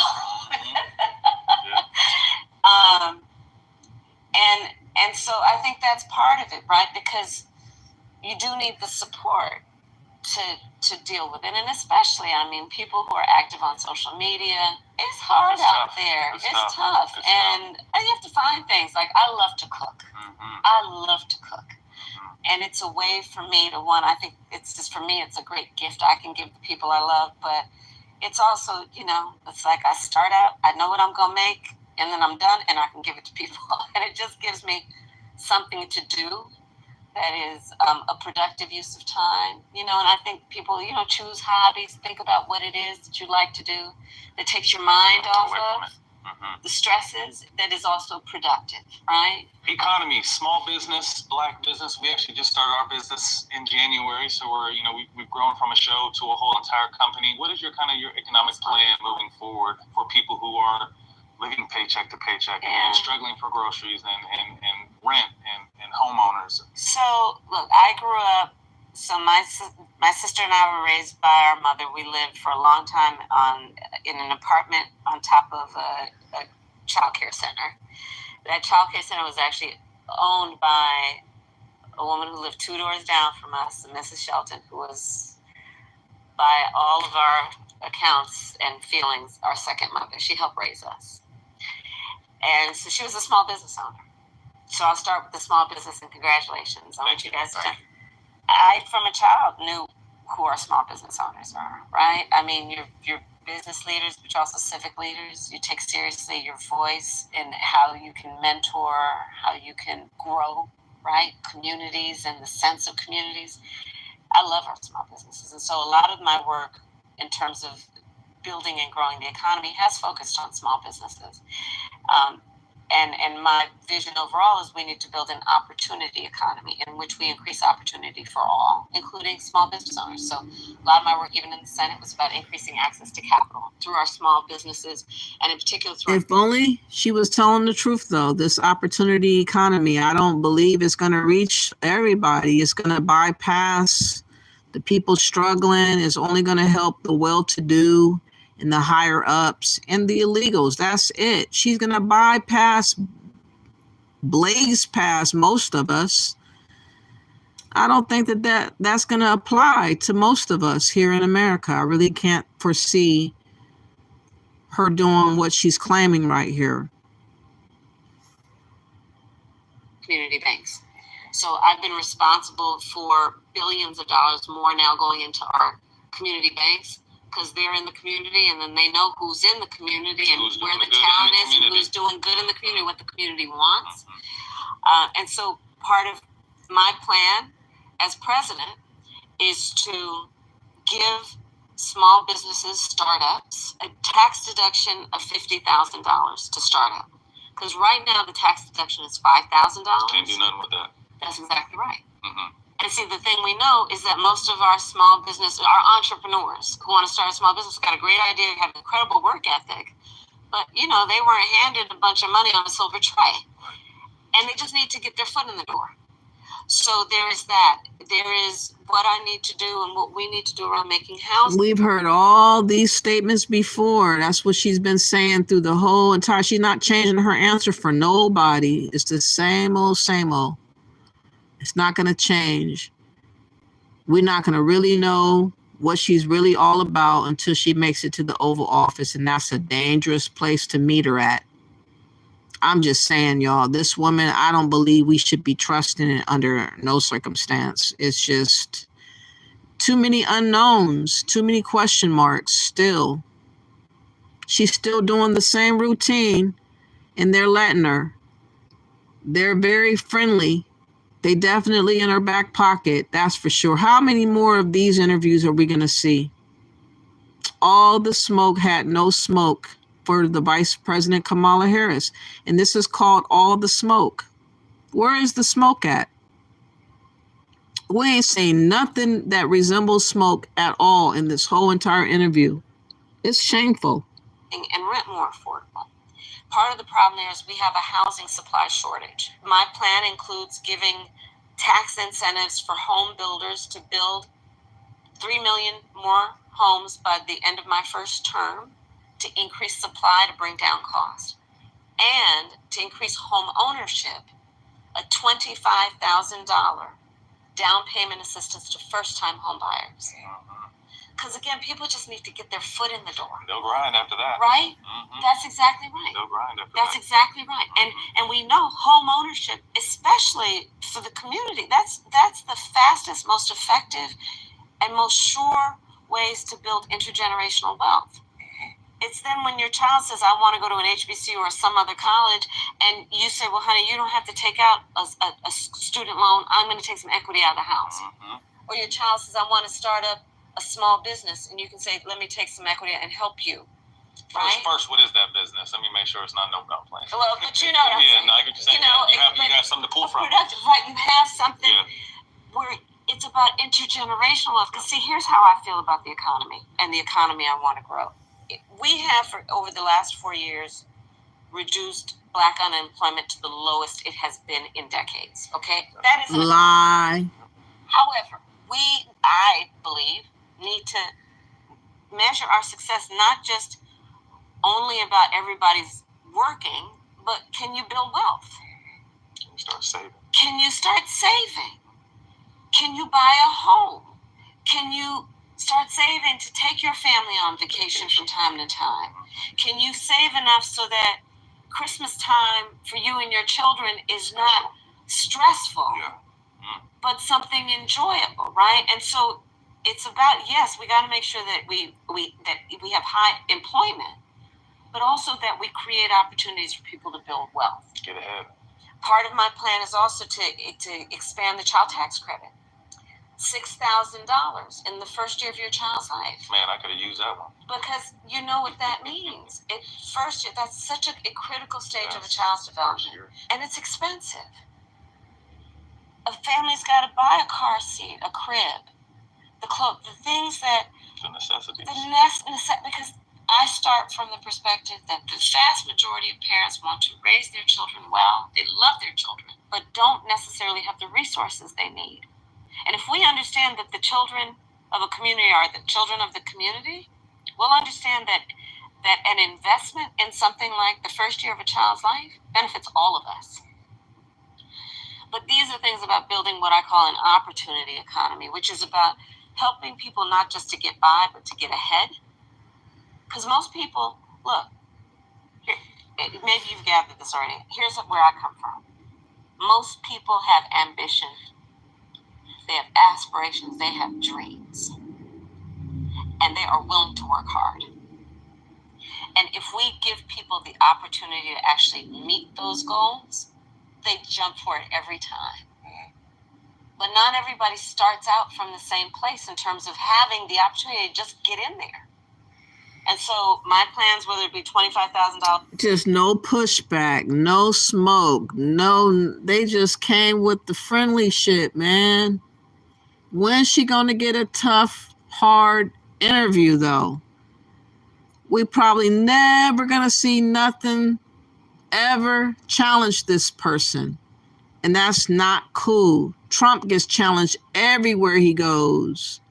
He talks all kinds of places, and he takes a lot of different questions, and he just rolls with it.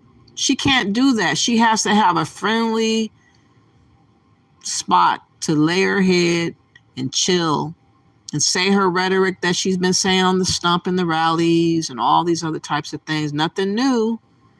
Never nothing new.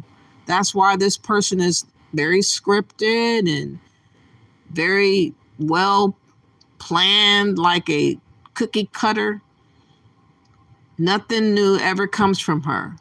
That's why she is very, very unknown and makes me very uncomfortable thinking about what she really thinks like, what she's really saying behind the scenes, how she's really talking about who she's really going to be helping, and how she's really saying that she ain't going to do a damn thing for Black people. You're on your own.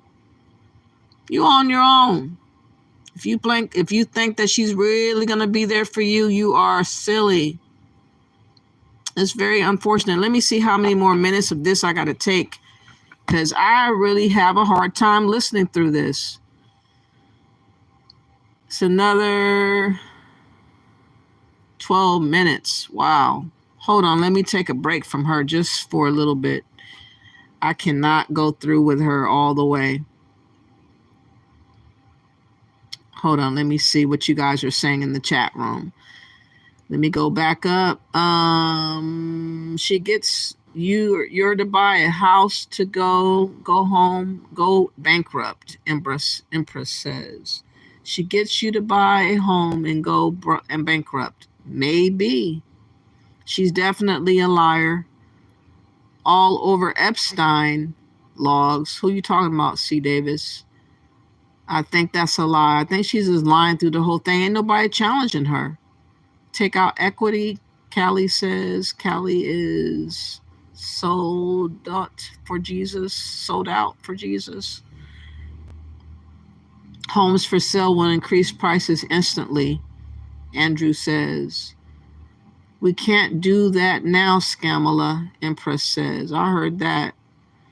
Pinky says, people please read up on how the U.S. government gave Miami, Florida to the illegals from Cuba. Business and home loans, free child care, free education, free job training. Over 12,000 Americans lost jobs. That's what Pinky says. I keep hearing about that. I want to read up on that, but I don't know where to go exactly. But yeah, I've heard of that before. That's a crying shame. She has never said the truth on anything, John Walker says. I don't think so either. I think all that she says is a lie because she's not being challenged. Nobody's challenging her on anything. So it's a pointless interview. P says she's already said the American dream is exclusive and unattainable. Why talk about Christmas when she said, how dare you say Merry Christmas? Bill says, why is she waiting until she's in office when she is already in the vice president office where she should be able to do something now? She doesn't want to do a damn thing. She's done all that she's going to do as the vice president up until this point. I believe she's also a fraud, also, Bill Gatt. Thank you for that. She keeps saying the same things. Half of the people in California can't even afford rent. Exactly, Callie. Leo says, if she's not lying, then why isn't she done anything about it?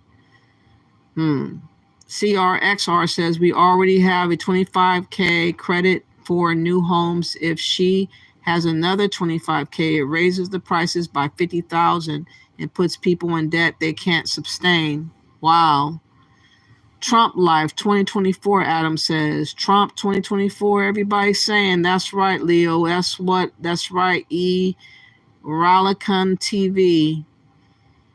Why is she wait to make a move? Make them now. Exactly. No, I can't do all those things because the credit card people are racist against my credit score. And laughing my ass off. And I have the government illegally kidnapping my granddaughter. Lord. And not a damn thing we can do. What are you talking about? Free Lulu. Wow. She wants a job. Yes, she refuses to go to the job interview.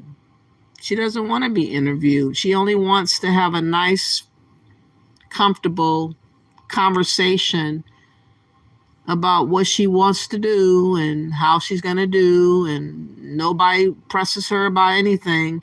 That show should be called Soft as Cotton, not All the Smoke. All the smoke means you're going to bring all the smoke. You didn't bring no smoke. Only lies come out of her mouth. Trump 2024, Anna says. That's right, Anna. Maria says, wow, well played, Kamala. Wanna give them later control or freedom. Money sounds like the socialist way. Trump 2024, go away, cackling hen, Lisa says. I heard that. Trump for prison? No, C. Davis. You have it out for Trump, don't you? I'm tired of this BS. Trump 2024, Sean says. I heard that. I don't think she understands economics, P says.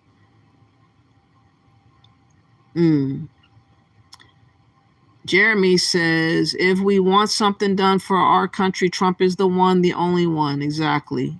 Amber says, nope, she don't go on Fox. She was offered a third debate like she wanted, and she turned it down because it was on Fox. See, she's scared of Fox. I know, because they're not going to play with her ass.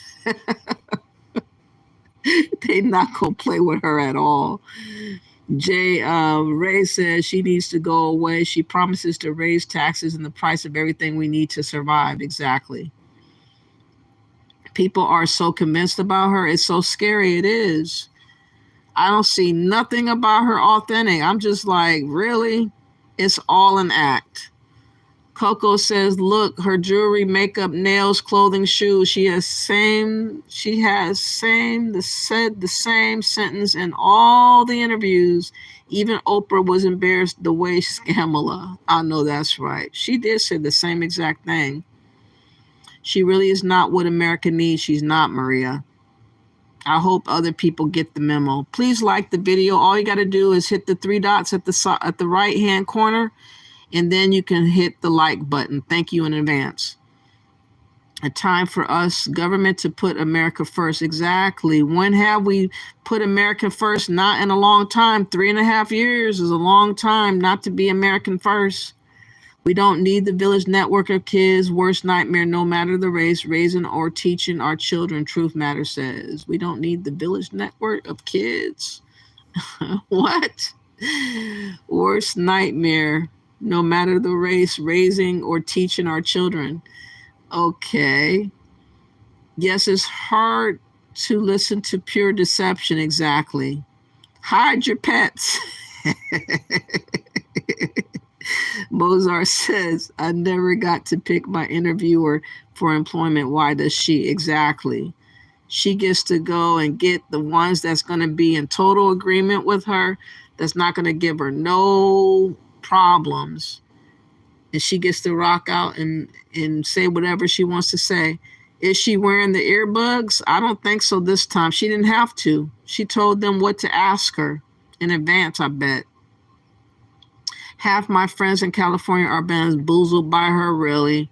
Oh, no. Are you serious? Kamala equals Cuba, Venezuela. That's what I'm talking about.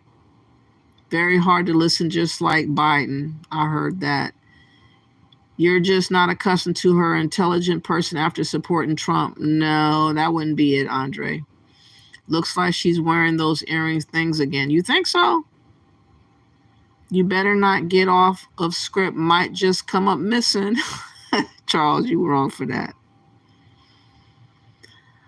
Okay, Don's the wild card says, and those immigrants aren't staying where they are dropped off. They are spreading out all through those states. You think they stay, and no, they're not staying. You're right about that. 100 likes, please. Please hit the like. What about the homeless problem we already have? Nothing's going to happen with the homeless problem. It's going to get worse and worse and worse, unfortunately. Leo says Trump's got people out in every state almost trying to help their people out, and he's not even president. So it shows you how much he cares. He loves America. He loves the people. Trump 2024. Exactly. Vote for Trump. Exactly.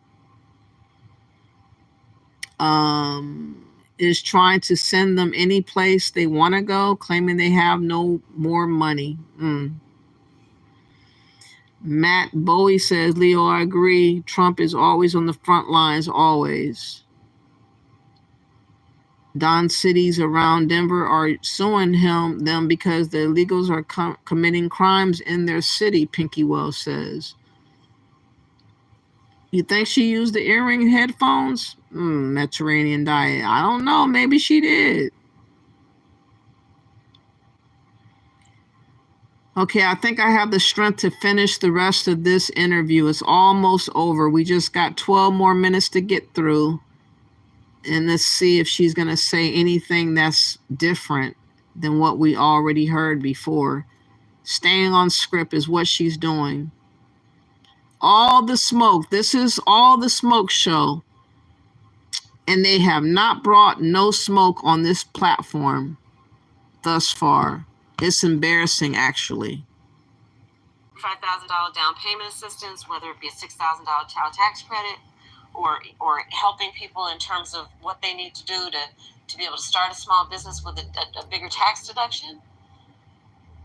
The reason I'm saying all that is because when those folks are successful, we are all successful. Community feels it. And we actually strengthen the economy overall. Absolutely. When the middle class is strong in America, America's economy is strong. It's a better country. Yeah. And it's a better country for all of us. All right, so we're running short on time. Okay. We're going to finish up with quick hitters. First thing to come to mind, let us know. Oh, cannabis? I just feel strongly people should not be going to jail for smoking weed. And we know historically what that has meant and who has gone to jail. Second, And she helped put people in jail for smoking marijuana. Now she's flip-flopping on liking marijuana suddenly and not wanting to put people in jail for it. Very interesting. and I just think we have come to a point where we have to understand that we need to legalize it and stop criminalizing this behavior. And so, and I've actually, this is not a new position for me. I have felt for a long time we need to legalize it. So that's where I am on that. I love it. Okay. She said weed, not cannabis. Pay attention, y'all. Yeah, that's old school, right? Yeah, that's old school. I like it. I like it. All right, love it. Favorite holiday to cook and what's your signature dish? Well, Sundays are my favorite days Sunday to cook. dinner. Sunday family dinner. I mean, these days it's more difficult for me than ever. But Sunday family dinner, Yeah, get everybody my happy together. place, and whoever is around, bring your friends. Oh, party. I'm going to leave you my number. I want to get invited to one of these Sunday dinners. I'll be back. Okay, you guys are welcome. Yes. Best musical artist in Bay Area history. Ooh, put her on the spot. Oh, ever? Now my mind is going through lots of. I mean, I could go with Too Short, but I Can't mean, go wrong with Too Short. yeah. Raphael Sadiq. Raphael is. Mac Dre. Yeah. You know, Tupac had his. Yeah, he claims it. Yeah. He claims it. 40. Yeah. 5 dinner guests that are alive. I'm gonna get emotional when I say this. My mother and my husband never met. Oh, okay. My mother passed away before we got married. So if I could put him at the table with my mother, Shirley Chisholm, first black woman to run for president. That's big. Oh, and First time I hearing would that one. so A lot of people love don't know to who she sit is. with her. Pick her brain. I would so love to sit with her. I mean, I feel that I know her because I have studied her life. You're walking in her footsteps. And yes, that a path that she created. Right? It's a beautiful thing. One of my heroes is Thurgood Marshall. We got to make sure this woman does not make it, y'all. My God, this is so terrible right now. This is such an embarrassing interview. It's not challenging at all. It's just, we just giving you everything you need, Kamala Harris, to look the part. We're going to make sure this is perfect for you. It's really disturbing to see this. You know, and you talk about like him being active in the streets and what he did in terms of representation, and then went to the court and carried that over. Big. Who's that last seat going to? You know who I saw recently, who I just love, but he's one of two, the Justins from Tennessee. They refused to be silenced. They're both in the state capitol. Okay. And they were speaking up about gun violence. Okay. And then the other legislators tried to shut them down. And Justin Jones is actually from Oakland, and born where I was born at Kaiser Hospital, Oakland, California. Yeah. Yeah. That would be kind of a good mix, because then that's kind of different generations of leaders. First thing you do in the morning, last thing you do before you go to sleep. First thing I do in the morning is work out. There is a prayer that comes in after that. Yes, of course. Every day. And last thing, usually to tell my husband I love him. I like that. Mm-hmm. And what's your guilty pleasure? Do you have any? Yes. One of my guilty pleasures, especially when I'm on the road, are my Doritos. Oh, what flavor? Nacho. Old school, original. OG. Come on. Yeah. OG. Come on. Red bag. Yeah. No, that's exactly right. Red bag. That's exactly. Gotta have a napkin nearby. Right? Yeah. I love it. What was your process? Because it was fast. What was your process, and what did you do when you were deciding who to pick for your vice president? You know, ultimately what it came down to was Tim Walz. If you look at Tim Walz and you look at me and you have a sense of who we are and where we came from. You'd think we have nothing in common. But his, you know, he comes from and grew up in the same kind of, you know, different part of the country. You know, folks who are a different color, from a different culture, but same people. Hardworking people, straight-talking people, people who have values. And I just found that so familiar to me. And I guess that the process was ultimately I made a decision about my gut around, like, do you, and not that any of the other candidates did, but just do you have a connection to the people and a life experience that is about just seeing people. And but it was a whole thing. I mean, you did some cooking. You were trying to watch a movie. You couldn't focus. Like that's your nerve. That's what I want to hear. So you want to know that part? Give me that. Yeah. Look, from the time that the president called me and told me he wasn't running, I mean, it just like everything was in speedy motion, and I was not sleeping so well. And that one morning, I mean, I had, I don't know, a few hours sleep, and I like to sleep. I just got up, and so I just went out and got a pork roast and started marinating. Time to work, get to your happy place. And my family happened to be in town, so they were very happy about the whole situation. But I just got up and started, everybody asleep, I just got up and started cooking. Set your mind easy. Yeah. Last question. As someone who's broke a ton of barriers throughout your journey, and your journey is continuing to elevate, what does it mean to you to be the first woman president, but the first Black woman as president? Yeah. Well, not there yet. Knock wood. My mother had many sayings, and one of them is she would say to me, Kamala, you may be the first to do many things. Make sure you're not the last. And I take that so very seriously. I've had the good fortune to mentor a lot of people along the way, including to this day. For me, it's about, one, understanding the shoulders I stand on. We talk about it, Shirley Chisholm, and then so many people who are alive who have mentored me and helped me up. And I feel so strongly that, you know, each one pull one. You got to leave that door open more than it was when you walked in. And that's what it means to me. I feel a great sense of responsibility. I mean, you talk about your daughter and what she's doing at school. I look at our sons. I feel a sense of responsibility to hopefully remind them that you should never hear no. You should never hear nobody like you has done this before, or it's not your time, or they're not ready. Like, don't hear that. Don't hear that. I eat no for breakfast. That's my saying. Well, I eat no for breakfast. You got to see it to believe it. We talked about that growing up in the community. You got to see it to believe it. We've seen Obama do what he does, and now we have an opportunity to possibly see you. Yeah. And to me, you know, 5, 6 daughters, and you know, I have a daughter. Just to be able to see it means so much. Right. Well, because there's so many.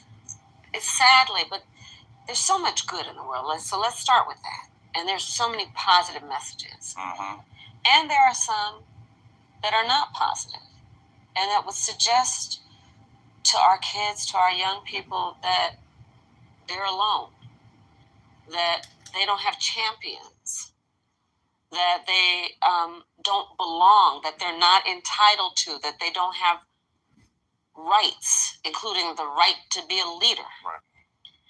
And I hope that in my career and in my work, to the extent I am able to help people reject that I can do that. I love it. Before we get out of here, we would like to give you our first ever coffee. Kidding. Ever have a coffee table book, Simon & Schuster. We did a partnership with them, so we want to sign this. Please do. For you. Oh my goodness, that's wonderful. See, this is a lot of new stuff happening for you guys, huh? Make it our way. What is the name of the company? All the Smoke Productions. Okay, so Productions, adding that. I just added it to the end. Oh, that's wonderful. Thank you so all the stories, some of our favorite guests, and their thinking, everything from mental health to family to business to basketball. They look like kitten cats in front of her. Kitty cats, y'all. These grown-ass men came like kitty cats to Kamala Harris. No smoke whatsoever. It was kind of embarrassing. They should call it kitty cats for kittens. That's the type of smoke that they brought to her. A little bit too easy going from my understanding, but this is what we got going on, y'all. We're never going to see anything harsh or hard for her. She's never going to have to work hard for nothing, y'all. I'm so glad you guys are on everything, but on the mental health piece. Yeah, I think it's huge. Because that's, especially coming from the two of you and the folks that you'll bring on. Yeah. We just need to remind people that it's actually, like, this is about self-help. Yeah. Right? It's like, stop suffering. Yeah. And I think, too, we're living with so much suffering. We God.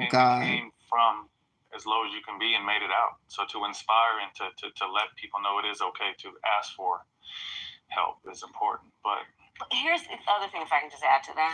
I think we have a system that fails people if only the exceptional can get out. Great point. Right? That's a failure of a system. Because, then people say, oh, but this person and that person. No. If you're pointing to the exceptional, and that's the only success story you've got, forget about the majority. That's a failure of a system. Good point. Key word is opportunity. You said, yeah. People always asking, what's the difference between you and George Floyd? We grew up in the same area, did the same things. I had an opportunity to go play basketball. That's right. He didn't have an opportunity to get out the ghetto. So that's the only difference in our areas is opportunity. Everybody don't have the same opportunity. That's exactly right. And that's what we got to give back to. That's exactly right. Agreed. Because if you didn't have that skill, but you had other I would have skills. been right there with it. Right, exactly right. Exactly right. How's his daughter doing? She's doing great. She's doing great. She is doing real good. Yeah, she has her days. Yeah. She's in school, but sometimes she'll hear something that bring her back to that place. She got counseling. Yep, and she has a great support system. She has a Yeah. great support system. So And she's her doing uncle's great. so And wonderful. everybody that's done things for her, Yeah. she's definitely reaping the benefits of it. So it's been a blessing for her. Tell her I asked about I her. definitely will. I will. Yeah, we should have her come back too when she's on break. Yeah. She'll be cool. She's a sweet child. She really is. And handled all that attention in every way, because that was a lot. In every direction, from even people who wanted to give her love and support. But that was a lot for a child of There was that no blueprint, and she picked me up a lot of days. Yeah. A lot of days where I didn't know what I was doing. Just hearing her call me uncle and just tell me she loved me, those days picked me up a lot. So she is definitely a special child. Gave her hope. Yeah, she's a special child. We are all a work in progress. Yes. We really are. And ain't no blueprint to it. And not Enough already with the smudge fest. we are making it up as we go along. But still breaking right? the glass ceiling. Still breaking the glass ceiling. Well, that's a wrap. Thank you for having us in your home. We appreciate you. Wow. You guys, I stayed up this long just to finish that interview, and it was no smoke at all. They should not have called it that. They called it All the Smoke Special Edition and brought no smoke. The whole entire interview was 47 minutes and 36 seconds. If y'all want to check that out, you can still go to All the Smoke, but I played all of it. So I can't do another 10 minutes on here. What I'm going to do is play a song of Delaphonics for one of my moderators. I can't remember if it was Pinky Wells or somebody else, but I'm going to play Trying to Make a Fool of Me, because that's exactly what she's trying to do, is make a fool of us. So hopefully you guys have not been bedazzled by what you have heard of Kamala Harris, because she is not for us collectively as Americans. And I hope that you guys weren't fooled. So just so that you remember, don't be played as a fool, trying to make a fool of me. And I'm going to go after this song. Thank you all for coming through. If you have not yet, please like and share the video. Hit the 3 buttons at the top to the right hand corner, and then you can push the like button. Thank you.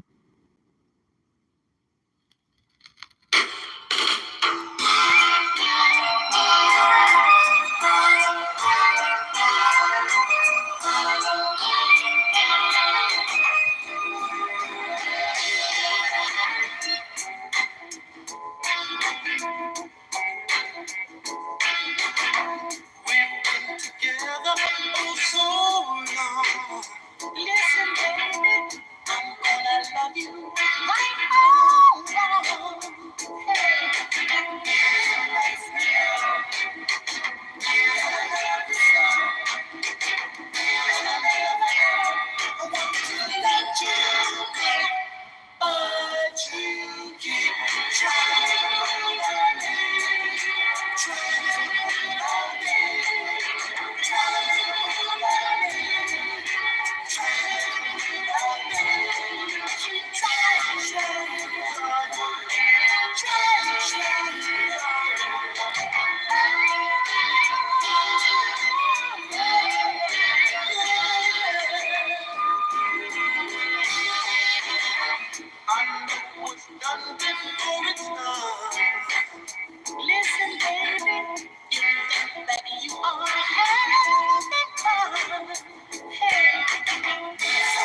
Try